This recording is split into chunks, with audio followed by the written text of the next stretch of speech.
business with 2 hearings. The first hearing will involve the library's request. The second will be the wheel tax.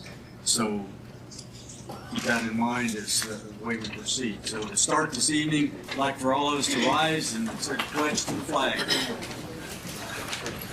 I pledge allegiance to the flag of the United States of America and to the republic for which it stands, one nation, under God, indivisible, with liberty and justice for all.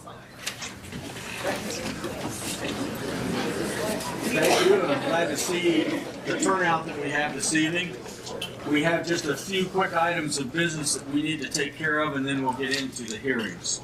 The first item would be approval of our last minutes. So moved. Second. All those in favor of the minutes from the July 16th workshop, say aye. Aye. Any opposed? Passed. Commissioners? Make a motion to approve our meeting. Second. We have a motion and a second. Here, any further discussion? If not, all in favor of the motion signify by saying aye. Aye. Opposed, same sign.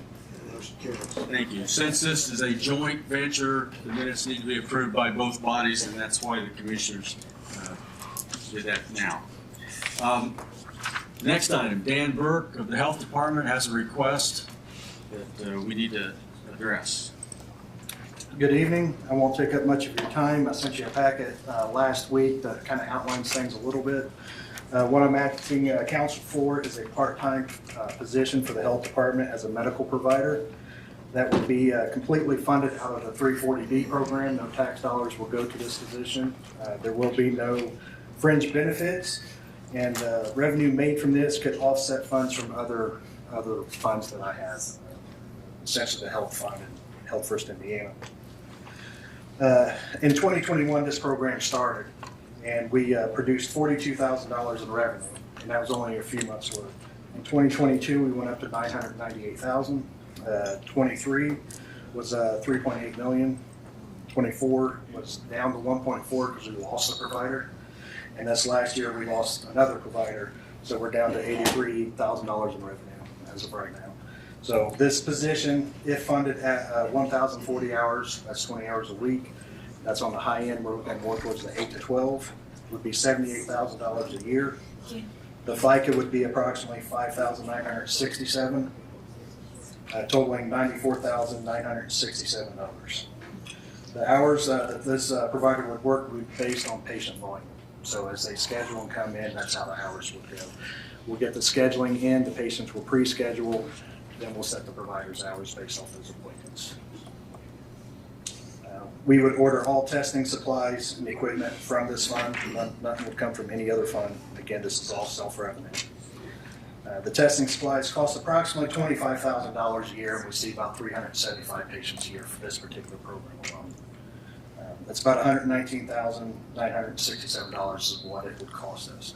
We have the potential, realistically, if we work this provider 20 hours a week, we have around $1.5 million is what we could potentially bring in off revenue. That's if we get back into some of the treatment facilities and we can increase our clientele. Right now, we're referring everybody to other providers. Let's see here. So if council approves this, well, I'm asking for the creation of line 9165-13480 for part-time, the creation of line 9165-13650 for FICA, Social Security.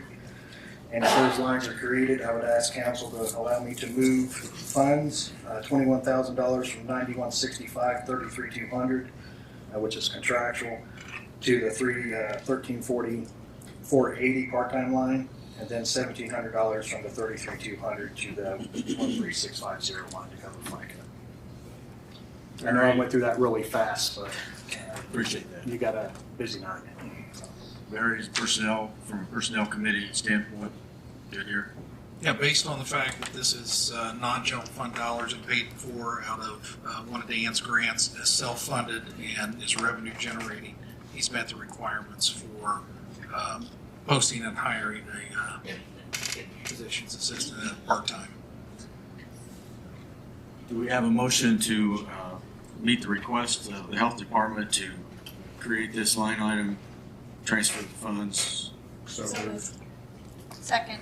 They moved and seconded to approve the hiring of this part-time assistant to set the line items and to transfer the funds as indicated by Dan. Any further discussion? All in favor, aye. Aye. Any opposed?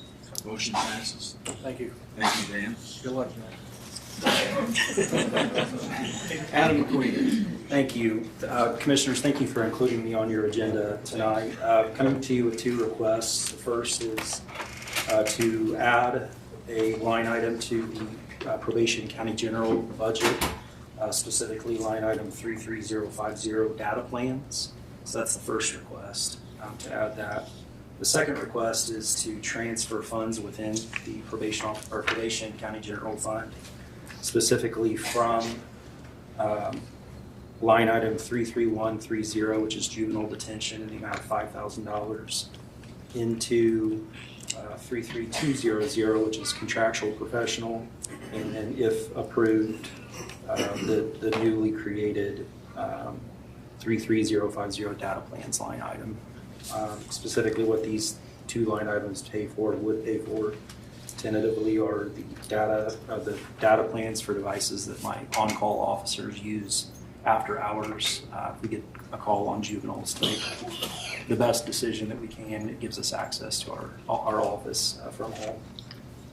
And then the contractual professional to pay for electronic monitoring devices for juveniles. Any questions? Do we have a motion to address Adam's request? I would make the motion that we do the request for what Adam has just stated. I'll second Just that. different numbers. Any other discussion? I have a question. Yes. You might have just said this and I didn't hear it. So this is all connected. Were these items paid for before with the JDAI grant? These were paid previously with the JDAI grant. So is this an item we're gonna have to pay close attention to moving forward? It's something that I would come back to council. I believe so, yes. I didn't know coming into the budget if that needs to be, I know that wasn't a part of the original budget discussion, so I didn't know if we needed to talk about that later. I wasn't sure if tonight would be Oh, that's fine. appropriate to. I just wanna make sure as we start having our discussions that I'll make a point about that. I'll definitely want to request the addition of a data Okay. plans line item. Okay. Any further discussion? All in favor, aye. Aye. Any opposed? Motion passed. Thank you all. Thank you. And congratulations on your new job. This Thank you. first week as Director of Probation, correct? Yes, 3 days in, so it's going Adam well. told me the other day, said, you'll be seeing a lot more of it. First week, here he comes. I did. I made good on my word, didn't I? Yeah, sure did. Thank you all. Appreciate it. Thank you. Debbie Teeman. I am here to ask to rehire for my position 10237. It will come out of the Recorder's Perpetuation Fund. It won't come out of County General. It's to replace an employee that I lost after 1 month. And she decided to stay home with her children, so I need to replace her again. This also comes from perpetuation fund or a dedicated fund and not general fund in Debbie's office. So based on that, I would make the motion to approve her request to post and hire. Second. Any other discussion or questions? All in favor, aye. Aye. Any opposed? Thank you. Thank you. Approved. Gary.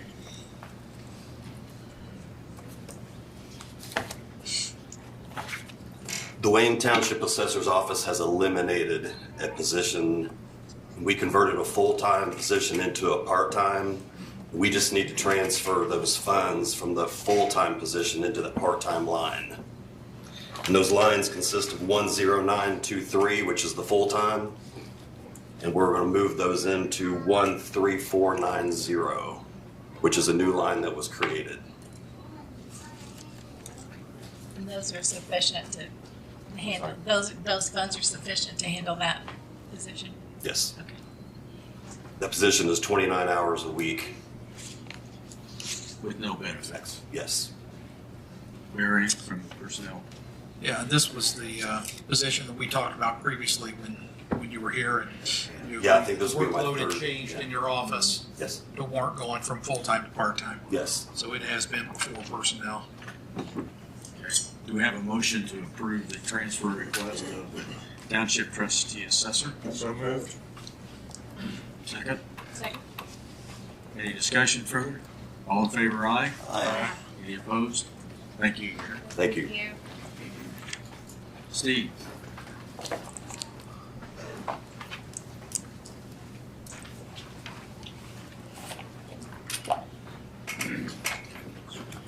Two items to talk to you tonight about. The first one is the transfer at the Fairgrounds from a part-time line item into the overtime line item, back $5,000 from the part-time to the overtime. This has created an issue to fund the overtime budget because we have two people out there, two of our maintenance people. One is off on FMLA, the other is off on workman's comp. And we've also been supplementing the assistance out there from employees from building and grounds, but we still had a shortfall in the overtime budget. Questions of Steve? We have a motion on this request to transfer. So moved. Second. Been moved and seconded to transfer the $5,000 to the overtime line item. Any other discussion? All in favor, aye? Aye. Any opposed? Motion passed. Second item before you, and I sent this to you previously, this is a copy of the interlocal agreement between the county and the town of Greens Fork. Recently, the town of Greens Fork lost their building inspector due to retirement. It's been difficult for them to find someone, so they've asked us if we can help out. This is an interlocal agreement between us and them so that we would provide them with their building inspections through our county office. It'd be paid for by, we collect the fees, the building permit fees, go to the county and not the town to pay for the position. Only about 10 permits are sold there a year, so it won't be a big burden on the department. Because of the legislative change, the fiscal body is required to enter into the agreement as well as the county commissioners. And I've marked the last page where the signatures are. Questions of Steve on this request? I read the request and the information Steve sent to us, so I'd like the motion to allow this interlocal agreement. Second. Been moved and seconded to approve the interlocal agreement with the town of Greens Fork for their services that the county would provide in building permit examinations, inspection. Any further discussion? All in favor, aye? Aye. Any opposed? Max, there are two copies there that if you'll sign both. We'll pass those around.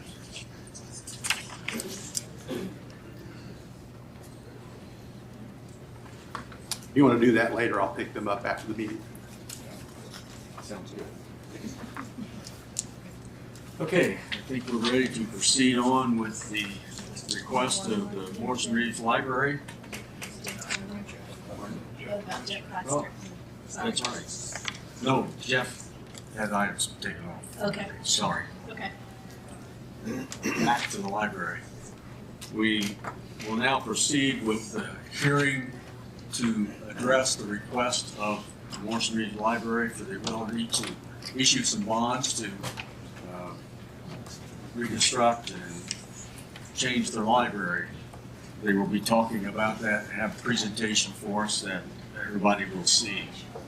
A little background, all the entities in Indiana that receive tax money but are not governed by an elected board must have approval of another elected body before they can enter into bonding agreements or such. And it happens that in the case of Morrison Reeves Library,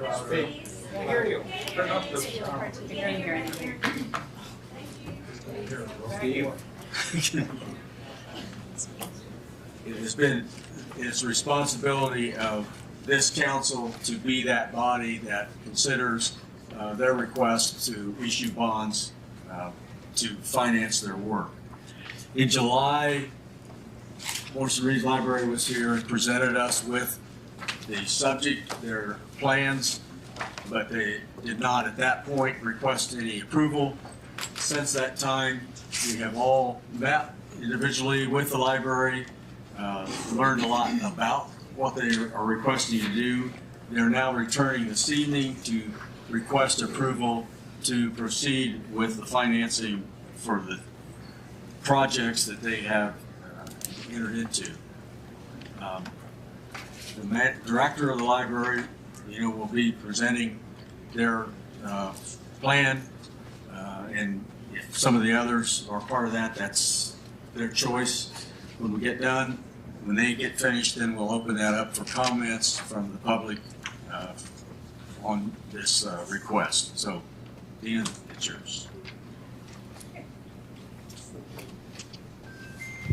All right, good evening, everyone. I'm Sarah Carell with Ice Miller. We serve as bond counsel to the library.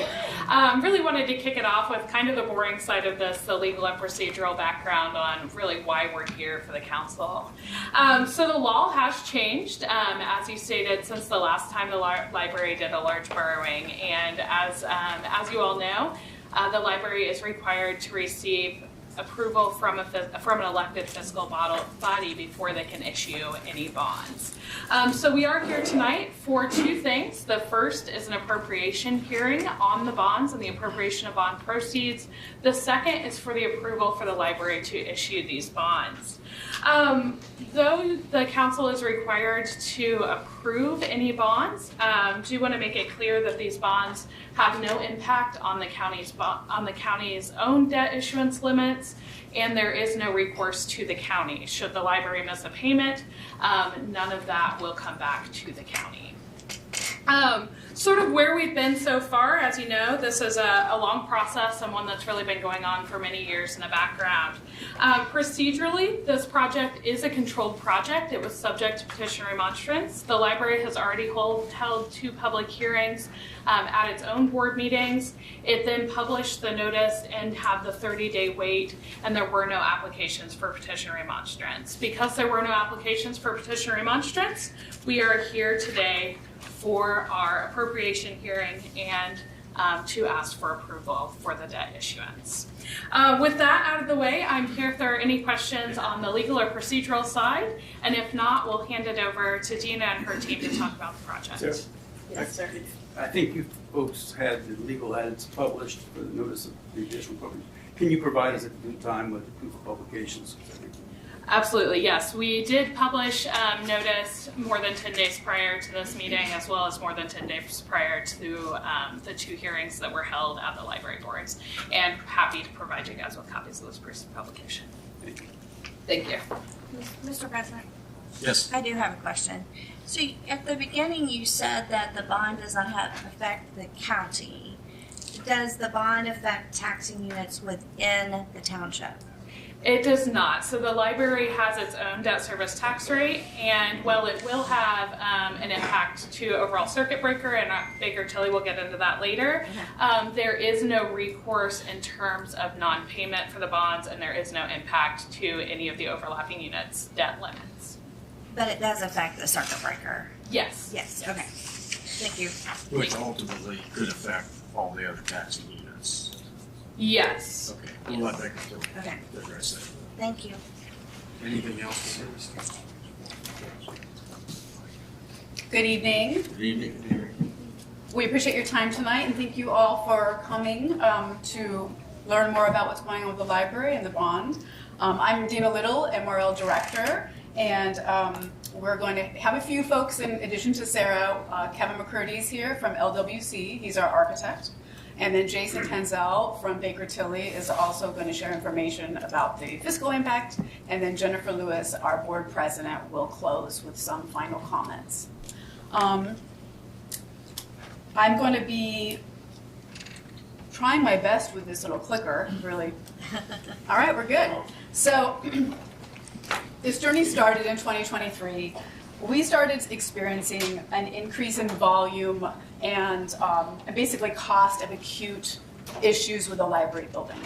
So we started experiencing, leaking from the roof, mechanical failures, but The biggest issue that we discovered is that debris was starting to fall from the exterior of our building. Pieces of steel, pieces of brick, pieces of mortar.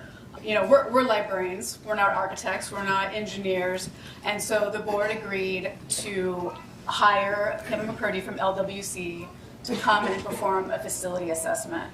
Now, we see about 400 people in our building every single day, so ensuring that our public space is safe was really a priority.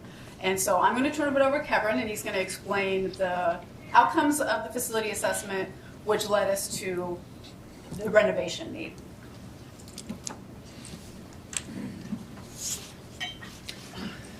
Thank you. For those who don't know me, I'm Kevin McCurdy, lifelong Wayne County resident. This has been my library growing up as well. So as Dina said, really this image that's on the screen right now is really where a lot of what got us here today started.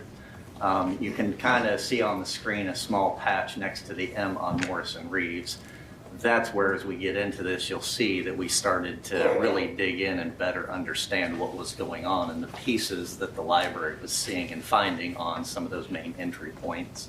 Well, I went the wrong way. So just to give a little bit of context here, again, we came in to really do a full facilities assessment. And what that is really a top to bottom, from the roof to the basement. You know, we crawl through whatever spaces we can get into, look at the mechanicals, look at the architectural finishes. And it's not just us, it's us. We have a structural engineer, we have mechanical, plumbing, and electrical engineers that go through all of those systems, just to make sure that we have the appropriate people looking at the appropriate systems. What we end up doing ultimately is then trying to rank those based on a prioritization system. So the priority ones are the things that are going to be a life safety issue, something that could be a code violation, you know, those critical items that really ultimately protect the public interest of anybody in that building, be it staff or patron. The priority twos are typically systems that are getting to end of life. For example, if there's a leaking roof, that may fall under two of, hey, we patch it, but we need to put that as a high priority item to fix that.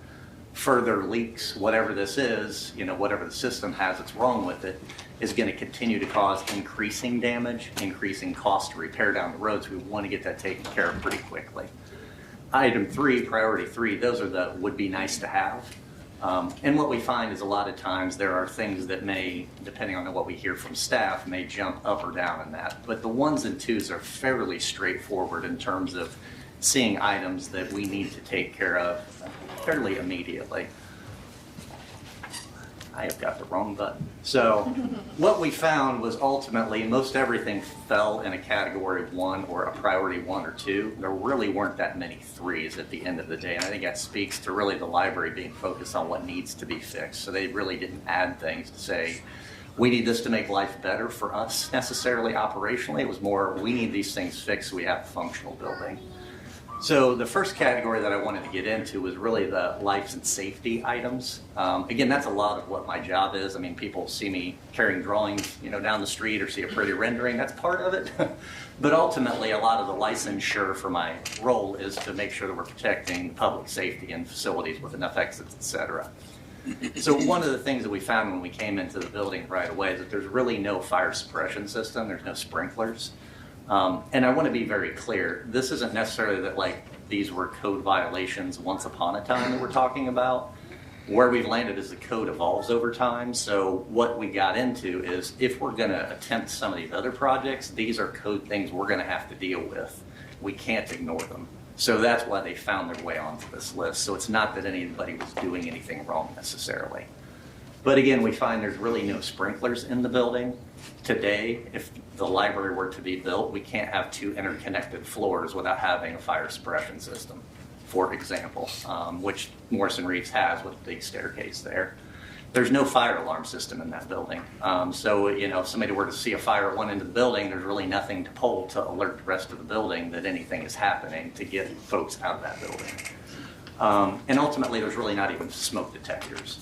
A lot of times in older buildings, smoke detectors get put in, and that's a way to kind of work around some of these historical things. So again, there are ways to work within an existing building to make these happen. It doesn't necessarily have to be all of these. Ideally, they would all be there. That's their highest level of protection, but some combination of that is what we probably expect to see. Other things that feel lesser, but I think they're equally important, are railings and concrete are starting to deteriorate out around like the ramp where you come up and the places where you could fall a story down into a lower space. And then there's actually a lack of egress on the lower level with some of the spaces that patrons have access to. Again, for me, these are kind of my top items when I walk in that I start to look at. If these are problematic, then we need to have a bigger conversation. So I think where we started talking about pieces falling off of the building, these became really the higher priority things that we started to talk about that, again, nobody was really aware was going on. And I think this is why when people say, what is going on over there that you need to be undertaking a big project, these are the types of things that we're really getting into. So just some visual examples, just starting out on the outside.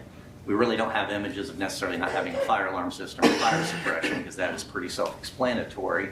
But the railings and the concrete deterioration, you can see, I mean, there's really holes now in the railings themselves. I mean, the idea being that if you get a lot of people leaning up against those, they're not necessarily going to hold people back the way they should have, where they're at full strength and not starting to rust through the way you're seeing in the image on the right, or the concrete that's deteriorating on the image on the left. So in both cases, are really not going to hold people back at the level that we would anticipate the day it was built. And I cannot get those buttons right, I apologize. Again, just further, and this goes back to, you know, I've heard comments about, you know, this building's only 50 years old, why are we having to do this level? These are the types of things when I start to see rebar, it never had the original cover it should have. I mean, there should be an inch of cover of concrete over this bar. Clearly there was not, so it's at that point it's sticking out and starting to deteriorate as well. So again, railings, retaining walls, things like that are not in a good place, again, for the next 50 years. This, again, for me is one of the probably more critical items.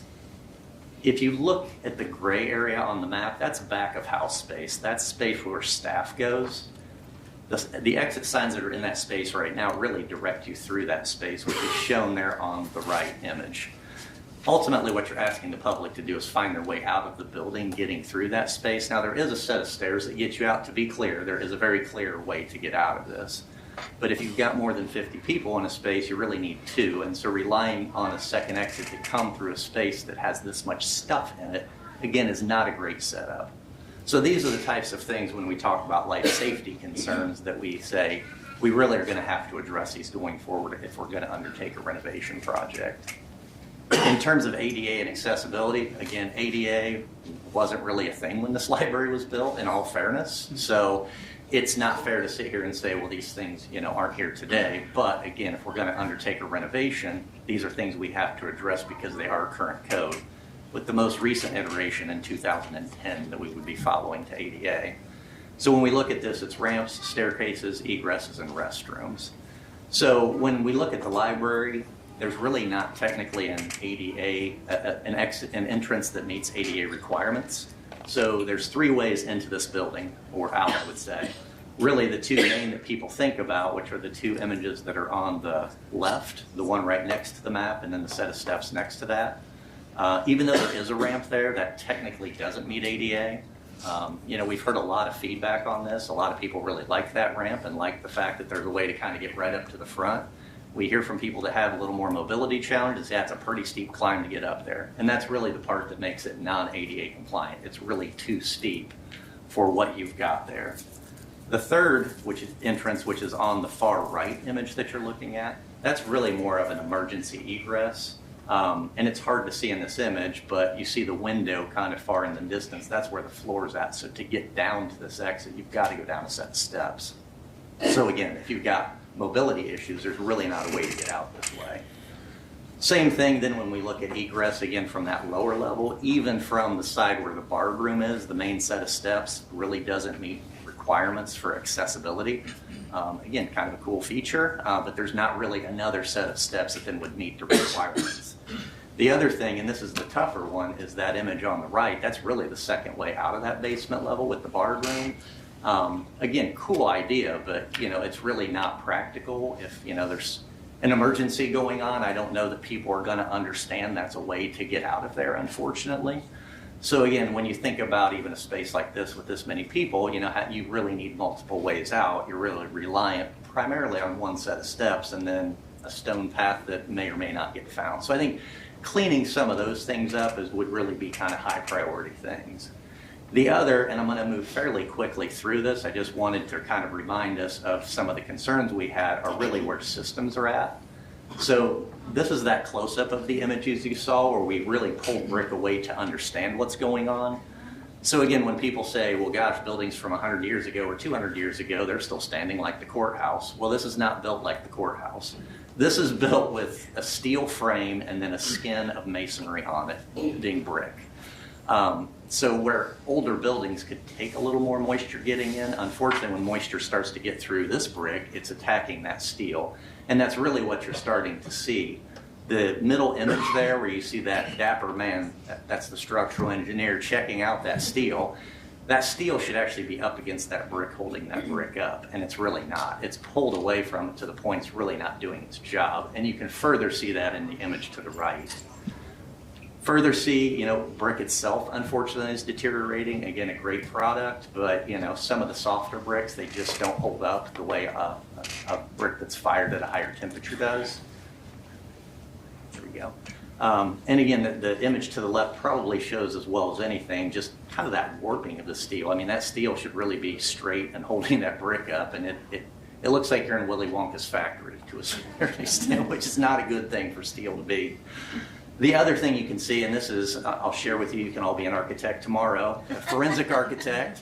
So when that image to the right, as you go out, when you see all of that black staining that we're seeing on the brick, that is a dead giveaway sign that I've got moisture in that brick. You're starting to see biological growth, which you should not be having on the brick. So that's a lot of that north side of the building, which takes a lot of weather. But again, what that's telling us is water is getting in where it should not be. And unfortunately, again, there's this, why is it such a significant lift to get this done?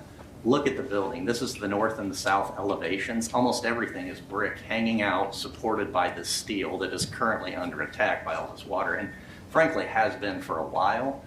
But again, it's one of these insidious things that exponentially gets worse over time. A little bit of water starts to get in, that's not necessarily seen. You start to get more and more as joints open up, and we end up with where we are today, where there's major issues going on. The real problem is this is now finding its way inside. It's bad enough. These are interior shots, and that efflorescence is a sure sign that water's getting all the way through those exterior walls and coming into the inside of the building. So unfortunately, the deterioration isn't just what we're seeing on the outside, it's really the full thickness of some of these walls that we're having to deal with, which is part of the challenge with where do you draw the line on where do you stop or start a renovation project when you're at this level. And same thing even from above. And I will say at this point, we come into these projects and obviously don't like seeing this. This is not for the lack of the library board trying to keep up with maintenance or do what they thought they were supposed to be doing. They had some companies that were taking care of the roof, going up, making some repairs. And in fairness, I think they were repairing the obvious repairs without really addressing some of the systemic problems that were inherent to the building. The other things are just, we're 50 years on some of these systems. The elevator's been out for 9 weeks this summer, and both of the elevators, if you ask anybody, I think there's a desire to never get on them if you can avoid them, because really to that point, you don't know if you're getting back out of the elevator.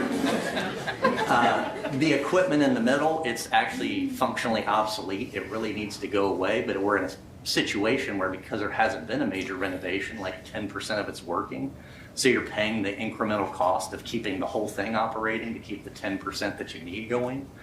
The one on the right is probably the scarier one for me when I see these. So there are a series of ejector pumps down there. There's a sewage ejection pump and a rainwater ejector pump down there. So these things being 50 years old, really with no replacement, I know even recently they had a couple of inches come into that basement because they weren't able to keep up. Not a great setup. Whenever we can gravity drain things, that's a heck of a lot better system than being reliant on these mechanical backups. But again, things that are this old are inherently going to start to struggle. And this is really the electrical system. I think the image probably tells you about everything you need to see. I mean, we're just like push button kind of stuff. And again, this is the kind of things for which you can't functionally even get parts. I mean, you're kind of scrapping and trading to get things, which again just tells you that you're really to that end of life point. Really, with everything we just talked about, as exciting as all of that is, as we were finding that the cost of that was fairly significant to address, I think the library board looked at it and said, wow, we thought we just had a little bit of masonry to deal with. We had no idea it was this. And again, fairness, I think, I've heard that from so many people. I drive by the library, what's wrong with it? What are you talking about? Because I think we see it from Elstro Park, we see it from North A, it looks fine. It's when you get up and start to see it at that level that it's like, oh my, there's more going on here that we need to deal with. The library board's position was, if we're going to invest the kind of money we're talking about to make this place right for the next 50 plus years, we sure better find out what the patron experience is and how do we improve the library to provide the services that ultimately the public wants in the library. That was where we undertook, starting about this time last year, a pretty extensive master planning effort. And you can see, I think the library went above and beyond. We work with a lot of libraries in Indiana, and I would say this has been the most public process I've ever been involved with.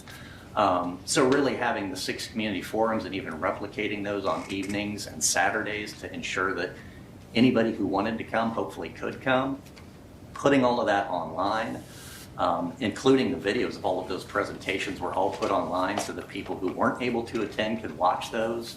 There were the ability to give feedback on all of those every time that one was done.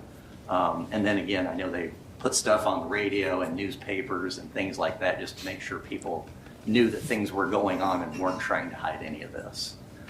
Ultimately, what we landed on was feedback from the public. I want to be very clear, if this were to go ahead, this is not the final plan. This was taking all of the information we had, getting to a point to understand what's the cost impact to try to get this all implemented, along with all of the facilities issues that we saw that needed to be addressed. What you can see, though, is I would say on the left is where the library is today, with the red being public, the orange being children's department, and the blue being teens. What's on the right is really taking what we got from the public, and I would say developing a more dynamic public space on the upper level that incorporates all of that. You're seeing some darker blue in there, and that's some staff area that's being intentionally brought into that space. The bigger change would be downstairs. And again, gray on the right, that's the current, is the image, the image on the left. I gotta get my left and right to read. The image on the left is the current, and as you can see, only 40% of that lower level is available for public use, 60% is staff. And that's pretty common that we see. As libraries have transitioned to a little more digital media, a little more offerings that are in addition to books, some of that space over time becomes staff space and gets lost to the public. You can see on the right there, the idea is to bring more of that to public. That 80% public, 20% staff, that's more normal what we see in libraries. So really bringing the library to a normative place. And again, what we saw here was what we heard from staff or public. This wasn't necessarily what Kevin wanted. This wasn't necessarily what Dina wanted. This was what we heard. And I will say we were not able to address everything. So that's just the limits of any project we have, but we tried to get as close as we could. And if this was to move forward, we would anticipate additional conversation and additional iterations of this. So the timeline we had laid out was really working on this, assuming approval. Would we be working on this? It's still going to take probably another year plus to get these plans fully developed, with some bidding happening ultimately the next fall and then work happening the following 2 years.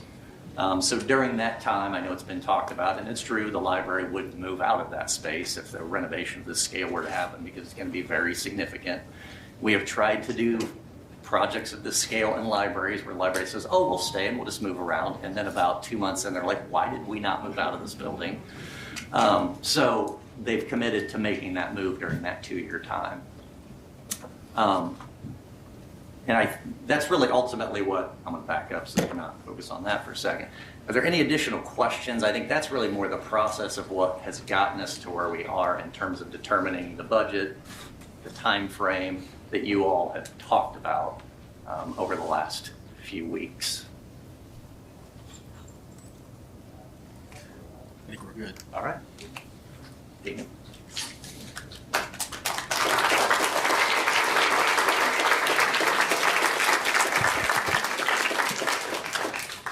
So before handing over the presentation to Jason, I'd like to share 2 more slides that I think showcase the value of the library and the commitment that the board has, the commitment and the belief of the project from the board and from myself.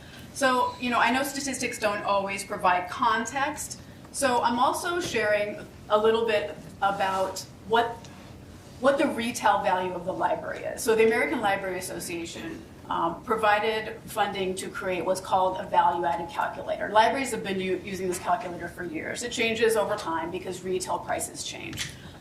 But eventually what libraries do is they say, okay, let's take a snapshot of our year, all the things that we've done.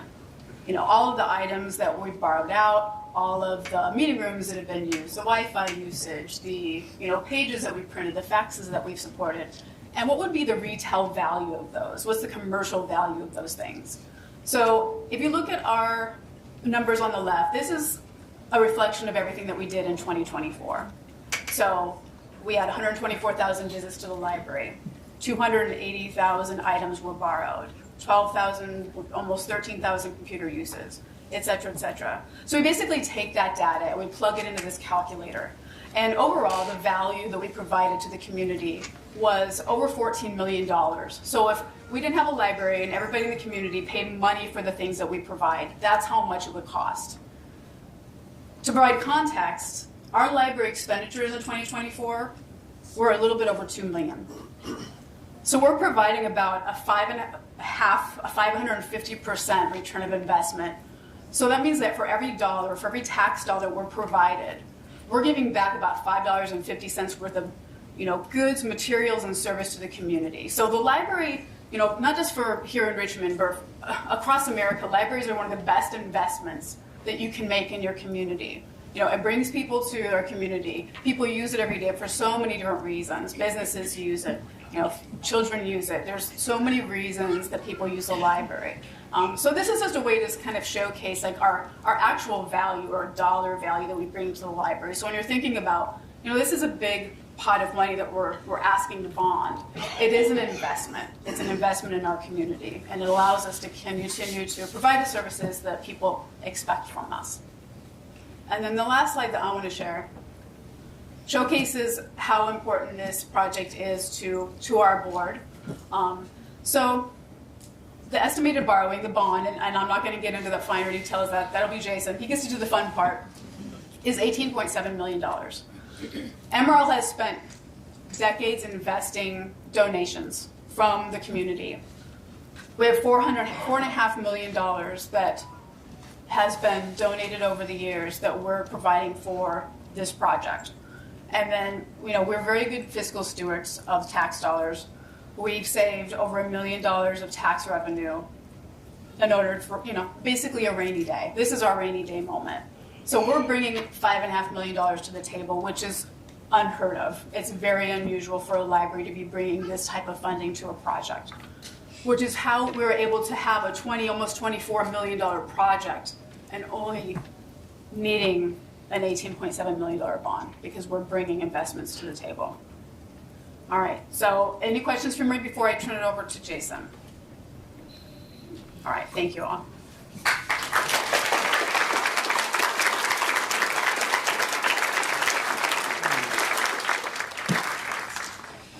Good evening, and thank you for having me at tonight's council meeting. My name is Jason Tansel with Baker Tilly, and we represent the library as its municipal advisor. Now that we've had an opportunity to hear about the project's scope and need, we will now review how the library could pay for a majority of this project through the issuance of a property tax supported bond that is not to exceed $18,720,000. As Dina already mentioned, the library is contributing over $5.5 million of gifts, grants, and cash on hand, which would leave, after cost of issuance, $23,815,000 available for this project. Now, we are not anticipating issuing these bonds in 2025. As Kevin already mentioned, with the construction, bidding, and timing, we would not be looking to borrow for this project until next year in 2026. And so when we begin to talk about the tax rate impact of this bond, just keep in mind that this rate will not be on the tax rolls next year in 2026. If approved, we would anticipate that the rate would first hit in 2027. This bond, again, would be an amount not to exceed $18,720,000, and the term is not to exceed 20 years. Currently, using a maximum interest rate of 6%, we would estimate interest costs to be $13,854,000. That we do feel that interest rate is higher than where it is today. Interest rates today are more closely aligned with 4.5% to 5%. So we are trying to be conservative with our interest expense estimate. And you can see that the payment associated with this bond on an annual basis will be $1,724,000, which using today's net assessed value in 2025 would have a tax rate increase of 10.24 cents. Currently, the library does not have any bonds outstanding, so this would be a new bond payable from property taxes. And again, the tax rate associated with that is 10.24 cents using today's net assessed value. On our next slide, we have a monthly and annual taxpayer impact. Now, before we jump into these numbers, I do want to note that this slide assumes that an individual taxpayer is not at their cap. They are not at their 1 or 2 or 3% tax cap. We wanted to provide this to be transparent for some taxpayers who may not be at their individual caps. So you can see here that assuming a taxpayer is not at their cap, I'll just draw your attention to the median home value within Wayne County per the U.S. Census Bureau is approximately $136,000. Annually, that would be an increase of $53.14. On a monthly basis for payments in escrow, you can see that's $4.43 per month. We've also provided agricultural land annual impact for 100 acres. We hope this to be used as a multiplier in case it's useful. $201.85 for 100 acres. And then for business commercial property, that very last line item, you'll see the 10-cent impact would be $102.40. Again, I would just reiterate that this assumes taxpayers are not at their individual tax caps. We do know that within a majority of the library's assessed value is within the city of Richmond, 030 taxing district. And so we do know that a majority of taxpayers within the city are at their individual tax caps. And so if they are at their individual tax caps, while the rate may increase, their tax bill may not increase, but this does bring in the possibility and likelihood of increasing circuit breaker tax cap losses to the overlapping units. So with that, I would turn it over to Ms. Jennifer Lewis, or I'd be happy to answer any questions before I turn it over. Mr. President? Yes. Thank you, Jason, for being here. I appreciate the honesty of saying that if we are, giving us the percentage of where we are with the tax caps in Richmond. So knowing that, which taxing units would be affected? So I know City of Richmond, the school, right? Correct. Wayne Township, Assessor. I mean, not Assessor. Sorry. The trustee. The Wayne Township. Okay. Absolutely. The overlapping taxing units, Go ahead. Is Wayne County, Wayne Township, a small portion in Spring Grove Town, Richmond, Richmond Schools, MRL, and then Richmond Sanitary. Mr. President, I have a question. Yes. You stated that those that are maxed out on the tax caps or the circuit breakers, that their taxes are going to go up. But the debt ratio that those entities may have to pay will go up, which means that possibility with less revenue coming in, we don't know what SB 1's going to do. Unfortunately, state can't even tell us. Correct. That could affect the services that we would have to provide because of debt ratio. So correct, there would be a tax rate increase, which would again take away potentially revenue from those taxing units that we just mentioned. Yes, that is correct. Thank you. Mr. President? Yes. There seemed to be some confusion when we went to a levy freeze in Wayne County years ago. They call it property tax cap now. The entire county was under one cap. According to what I found out from DLGF the other day, we're still under one. So any money taken away from that cap would affect all taxing units in Wayne County. not all taxing units within, excuse me, not all taxing units within Wayne County, just the ones of which MRL has jurisdiction over, which is 028, 029, 030, 031. That is Richmond City, Spring Grove Town, Richmond Sanitary, and then Richmond Schools. oh, wait, absolutely. I'm sorry. That's taxing districts. There's only 4 taxing districts of the library: Wayne Township, Wayne Sanitary, Richmond, and Spring Grove. Yes. When I talked to the DLGF the other day, they indicated that anybody that went over their cap took money away from all other taxing units in Wayne County, not just Wayne Township. I think that needs to be clarified. Who's going to clarify it? I guess DGL, so they're going to have to be the one to clarify it. But that was the information I got from them, and that's always the understanding I had for years, that anybody that went over their cap took money away from somebody else. This will have a revenue reduction to Wayne County, the taxing unit. Yes. So the Wayne County government taxing unit? Yes. Okay. Correct. But not for any of the others in the county, like Tigger City or correct. Hagerstown or anything. Correct. Okay, so that's not exactly what Gary said. That's not what I was, the way I understood the DLGF. So that's something that would be clarified. Probably may take a year to get it clarified. But that was always my understanding of the way it worked. If you didn't take your gross quote increase, some other taxing unit could have got your increase, then you lost that increase. So, a little bit of confusion there. Other questions? Jason, will there be a capitalized interest component in the final bond? The question is, will there be capitalized interest? And Mr. Cross, there will not be. No. But there will be potential impacts to other taxing units. We just don't know exactly the amount or how that'll happen. Is that? Yes, that's we can always put together our best estimates, but with the Senate Bill 1 as well, that does throw in, to Mr. Saunders' point, a little confusion just with where tax bills may land in 2026. Okay. Thank you. Thank you. Thank you.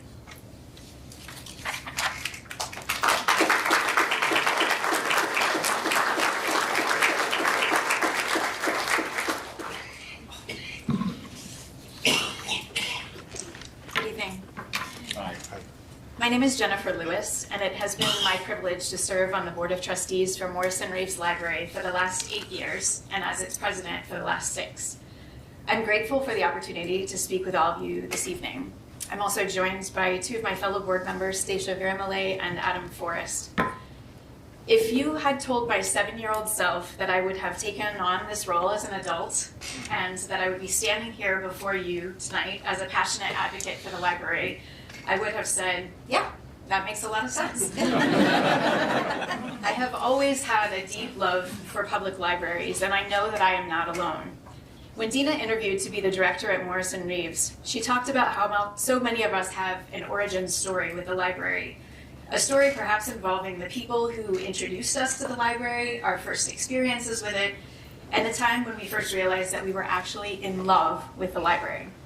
This resonated with me, as I imagine it probably resonates with many of you, and this is the reason why this room is packed this evening. You have heard a summary of the bond process and an overview of the particulars of the financials from Baker Tilly and Ice Miller. You have also heard specific details from Kevin and from Dina, our library director, about the issues our current building faces. I want to take a few moments to talk with you about the role of the library's Board of Trustees, to describe the process we have taken to arrive where we are tonight, and to outline what the public can expect next, depending on the outcome of this evening's meeting. As the Board of Trustees for Morrison Reeves, a public library, we are responsible for a variety of tasks: overseeing governance, policy, and budget of the library, hiring and supervising the library director, ensuring that the library responds to the community's needs effectively, and planning for the library's long-term sustainability and future. It is important to note that this is a voluntary, apolitical appointment, which means that we do not approach this role from a particular political stance or for personal financial gain. Simply put, it is our job to advocate for Morrison Reeves Library and its mission, and to act as fiduciaries on behalf of the community's needs and interests, to ensure that the library remains a place that serves everyone in the community and a space that all have equal access to. So how did we get here? I think it's useful to take a moment to discuss the series of events that led us to where we are this evening, as well as the process by which Morrison Reeves Board has made the decision to request approval for a bond to renovate. As you've heard, in early 2024, Dina came to us with a concern about crumbling bricks above the entrance ramp to the library. As a board, we decided to hire Kevin and LWC to perform the comprehensive facility assessment. And in short, as you have also heard, the news was not good. This assessment made us aware of critical repairs that would be needed to address the building's structural deficiencies, the ways in which Indiana Code and ADA compliance were not being met, and the significant safety concerns related to our basement level. The extent of critical repairs recommended, as well as the high estimating costs, prompted the start of a discussion we had not previously anticipated. At what point do we stop investing money to repair a building with outdated systems that is not entirely structurally sound or safe, and that doesn't always serve our current needs? And compared to the cost of these repairs, how much would it cost for a more comprehensive renovation?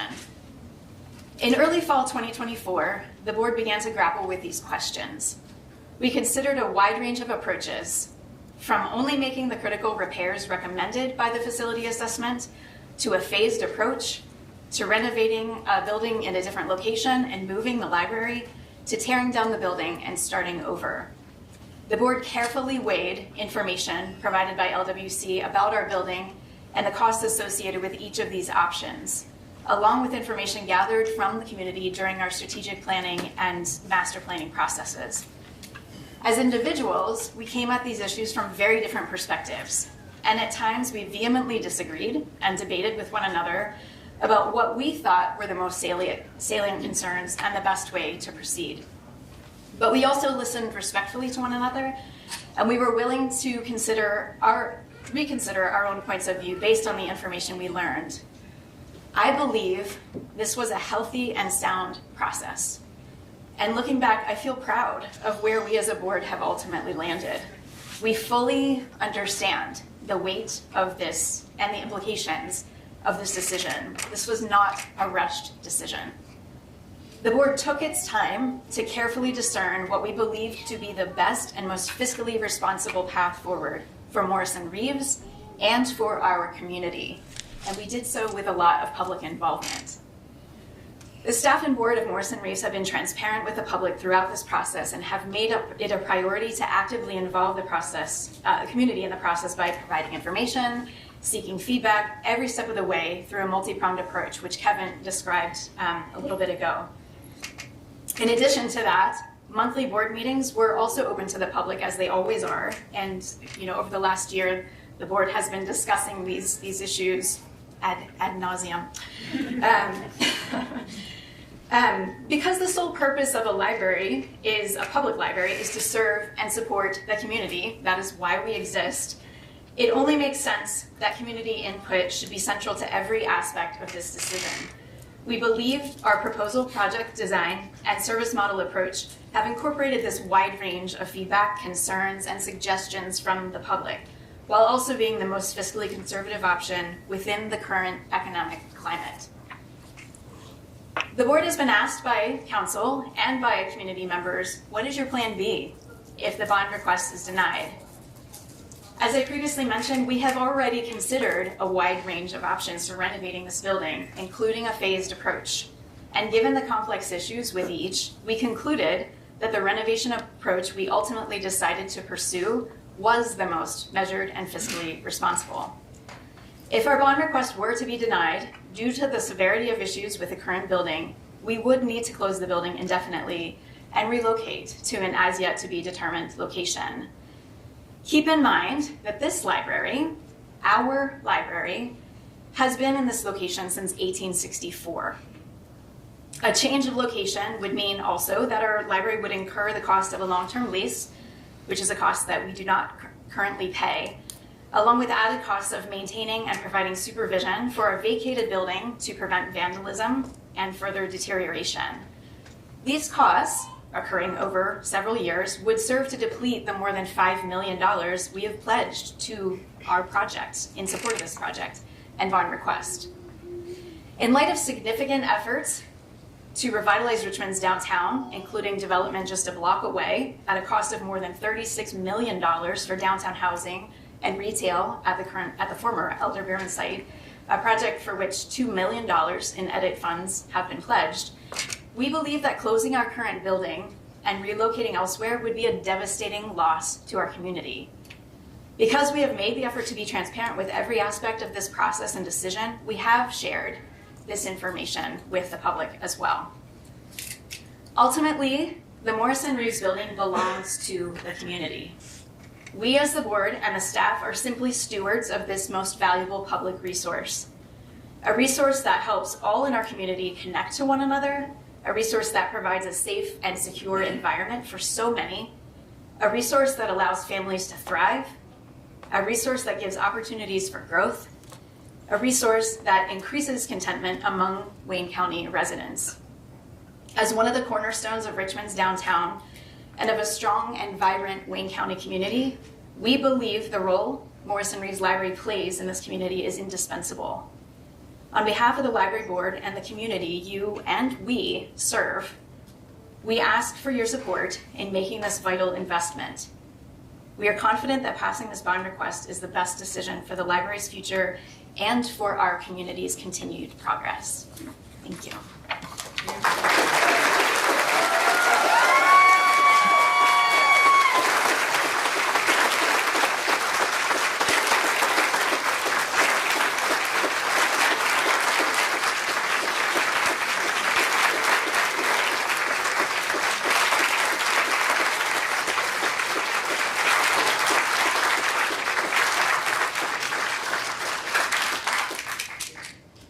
Does anyone on council have questions of the folks that have presented to us thus far?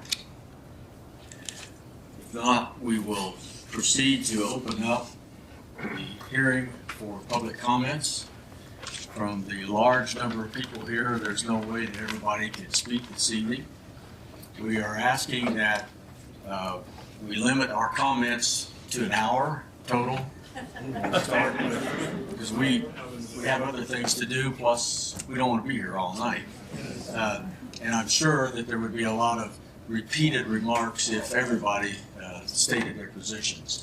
So for the first 30 minutes, we'd like to open this up for those that wish to speak in support of this request, and take no more than 2 minutes to do that, so you need to be very conscious of use the words you put out. Barry will be keeping track of the time, and so as you wish to speak, if you line up, and so we don't have a lot of wasted time in between people, we would request that you introduce yourself, where you live, and give us your comments. We have a sign up.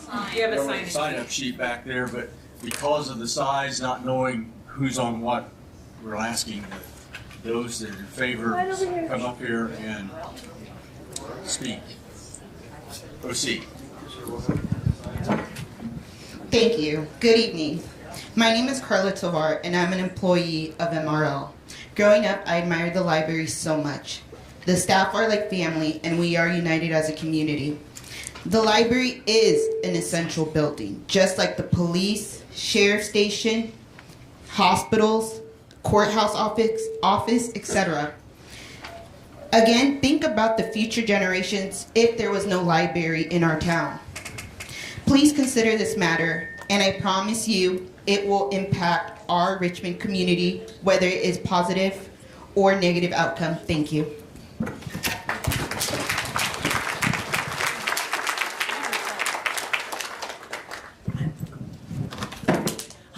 Megan Imhoff, and I'm obsessed with the library, as I think everyone in this room is. I want to take a moment to, I don't think anyone is anti-library.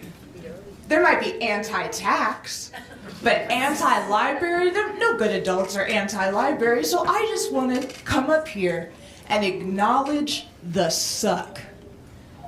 This couldn't happen at a worse possible time. And that's nobody's fault. That's not the county council's fault. It's not the state's fault. It's not Morrison Reeves Library's fault. This is a perfect cluster of awful timing, of cuts and taxes, and it is what it is. The library is worth it. Oftentimes, the right thing to do is the difficult thing to do, and this is one of those times. So do the right thing.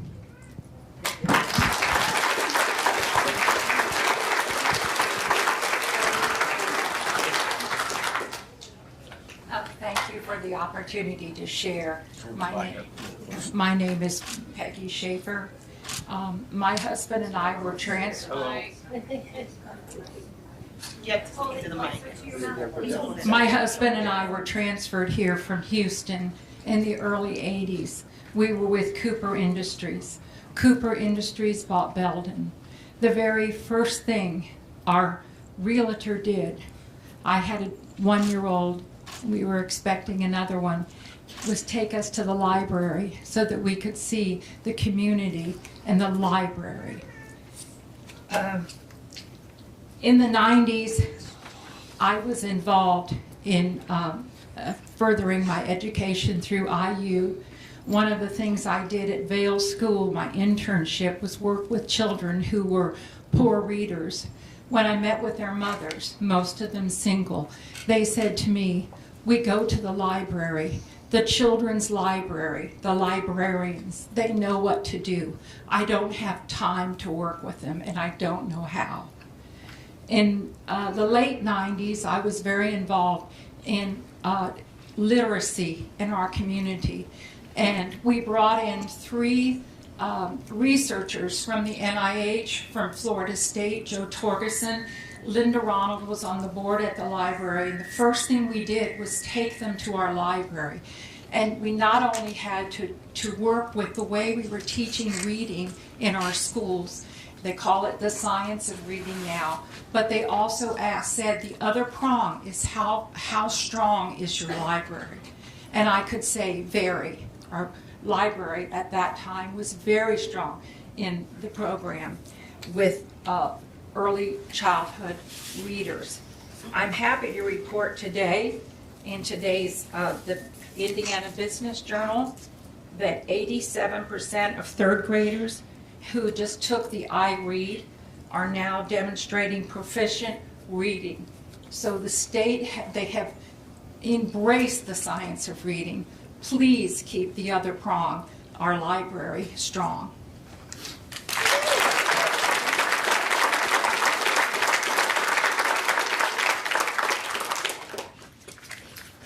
I am Thomas Ham. From 1995 to 2013, I was a member of the Indiana Library and Historical Board, which is the rulemaking body for public libraries in Indiana. For 10 years, I was its president.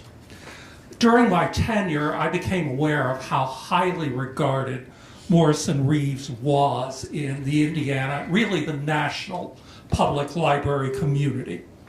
It has a reputation as one of the best-run public libraries in Indiana, providing a uniformly high level of service to its patrons. Rejecting this bond issue would almost certainly require the library to move elsewhere, leaving behind a decaying building. At a time when we're investing tens of millions of dollars in downtown renewal, it seems to me this would be a serious setback. There's no question this is coming at a bad time. A combination of other needs, restrictions from the state of the economy makes this, as one of my predecessors said, a situation that truly sucks. But I think that not to proceed would be more costly for Richmond and Wayne County in the long run.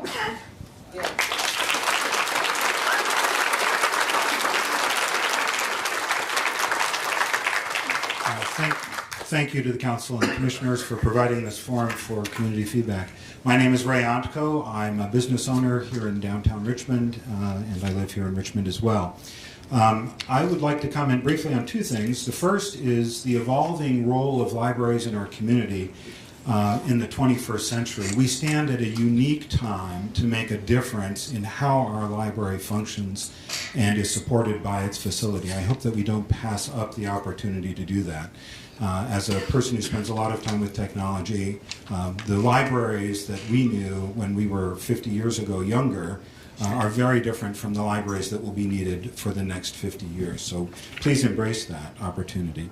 The second is, while property taxes feel like a zero-sum game, they're not always zero-sum. In particular, as has already been pointed out by Mr. Kappa and others, the burden falls squarely on the overlapping taxing districts and not on all of the taxing districts in the county. So the burden, if there is one, will fall to the ones immediately surrounding the library.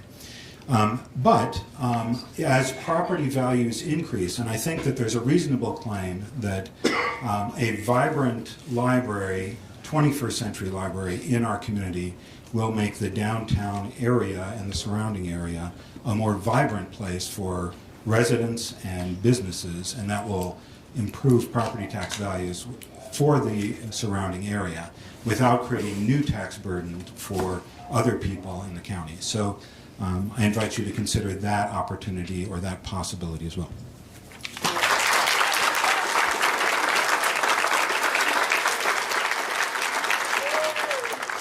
Hello, my name is Amy Bryant. I am the library director at Earlham College and a lifetime patron of Morrison Reeves Library. Morrison Reeves Library is a unique treasure in our community that provides services and materials that are not offered by any other department or unit in the county. Morrison Reeves has resources for all ages, from preschool to students, to those in the working life, and to senior citizens. Morrison Reeves is an important third place for community gatherings, for people to come together. And Morrison Reeves provides resources to research our past, prepare for our present, and to imagine our future. Our library leadership has done due diligence to develop a fiscally responsible plan that helps improve and take our library into the next century. Please support their plan, invest in our community, and invest in Morrison Reeves Library.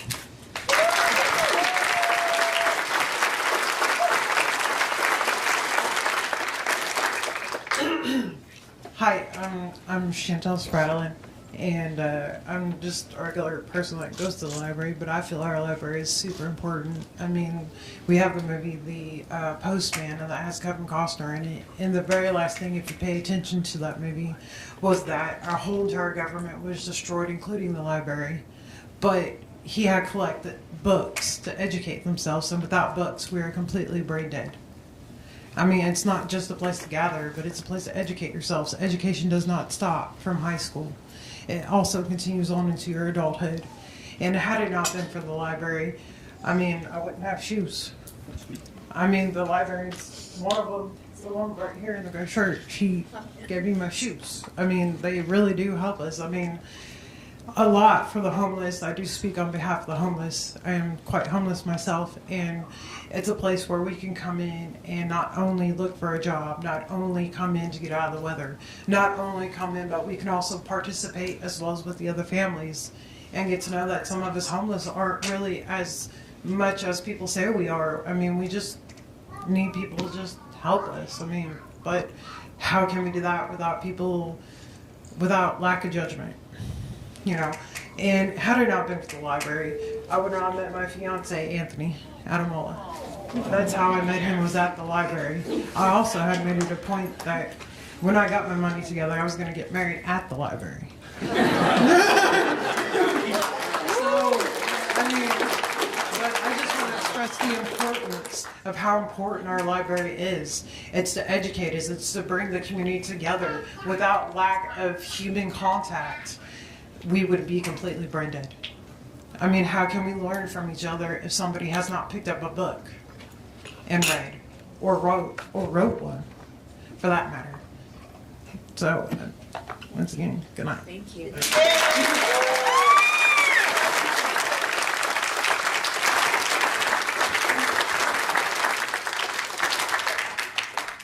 Hello, my name is Benjamin Gard, local troublemaker, I guess you could call me.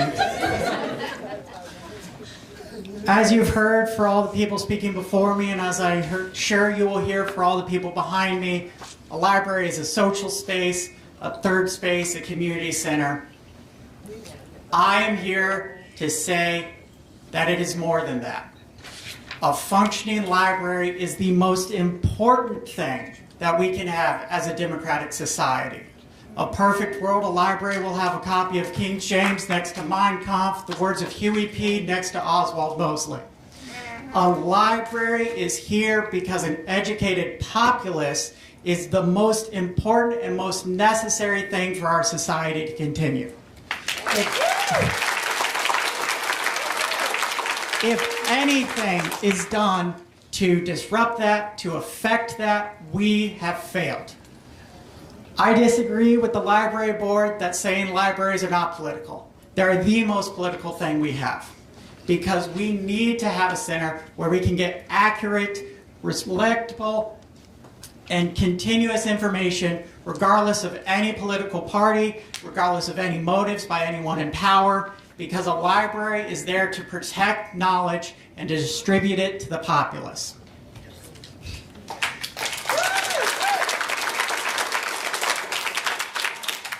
If all of this is a concern about money, I, as a taxpaying citizen, would gladly give my money to this library. If we can find budgets for armored vehicles, for our further militarization of our police, for encrypted radio networks that don't really provide any benefits, and lack of enforcement of the laws we already have to further endanger our citizens, I'm sure we can find some money for a library. Thank you.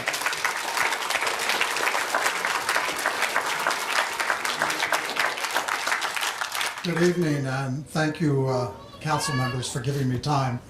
I had prepared comments, but most of my points have already been made, so I'll spare you the duplication and just say a couple of things that are on my mind. My name's Tom Kirk, I'm sorry, and have been a librarian in Richmond, Indiana for 29 years. I was director at Earl, and we've lived with my family here for 45 years. So I know the community well.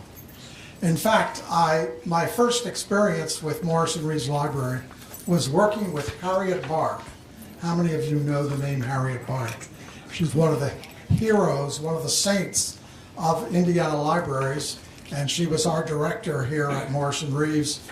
And she started in the old library before the explosion, and she, along with others in the county, built the library system we have today and the cooperation we have.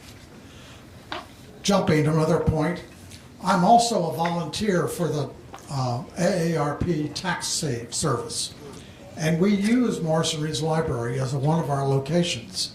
So it's an example of the kind of cooperation that Morrison Reeves extends to other communities or other organizations. And finally, I just keep thinking, what happens if that building has to be vacated and left standing there? We have enough empty, unusable buildings in Richmond. We don't need to live in. Thank you. Hello. I am a proud homeowner, by the way. Good evening. I would like to talk to you a few moments about legacy. When I Googled legacy, it gave me a general overview. It says legacy generally refers to something transmitted or received from a predecessor or the impact of a person or organization that leaves behind. It can encompass material possessions, personal property, or a lasting impact on others' memories, accomplishments, or our contributions. Why do I think legacy is so important? I believe it has a lot to do with my grandparents, Paul and Romaine DeLucio. They were big into giving back into this community. Philanthropy was a way of life for them. you did the right thing for the right reason. I was blessed to have them in my life for 30-some years.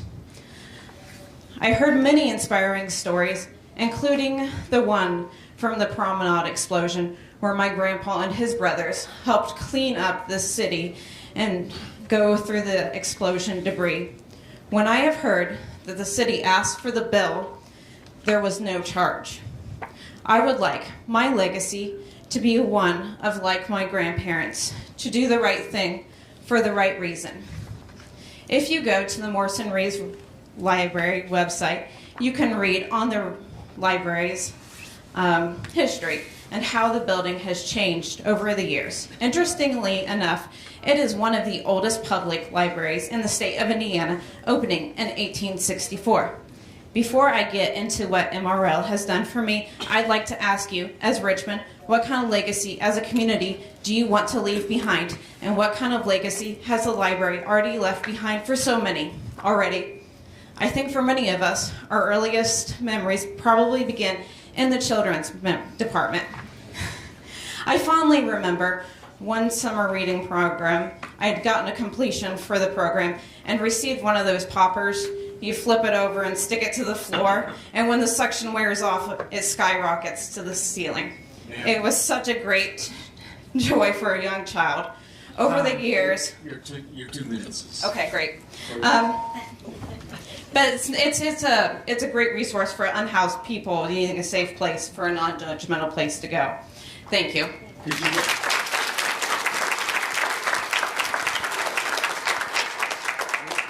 Get your name for the record, I don't think. I'm Annalise Romain DeLucio.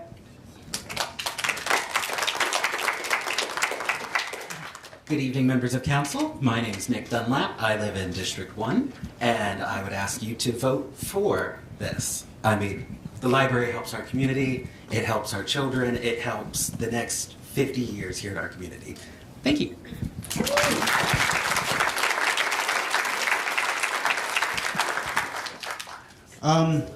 I've heard a lot of people talk about... Oh, I'm sorry. I'm Bart Teeters. I live on 15th. I think that a lot of people have said what I was going to say about investment, about how the tax burden is really not that... I mean, if I was able to afford a $300,000 home, I wouldn't mind paying $143. I mean, I'll pay that for somebody who already owns a $300,000 home if it gets in our library. Like, come on, guys. This is a no-brainer here. We have hundreds of people here who don't come out to support a budget increase for the police department or the fire department, which are great systems to have in our society, but this is a library. This is about truth, and nobody's talked about our children yet. And what a resource it is for them. I remember going on a field trip to the library in the 2nd grade, and I had no idea that those services were available just because we pay our taxes as a group of citizens, you know? And I think I can't walk into the police department, which gets a huge budget, and use their services free of charge. I can't walk into the school system and use their services free of charge as an adult, but I can in the library, and my kids can. And for the investment that we're trying to make here, it really is a no-brainer. And I just would hate for you guys to end up on the wrong side of history on this.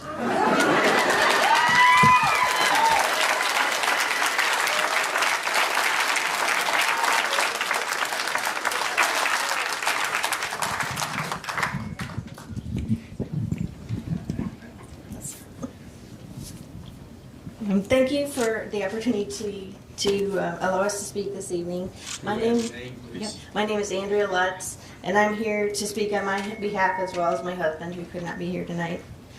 My husband and I use the library in very different ways, but the bottom line is the same.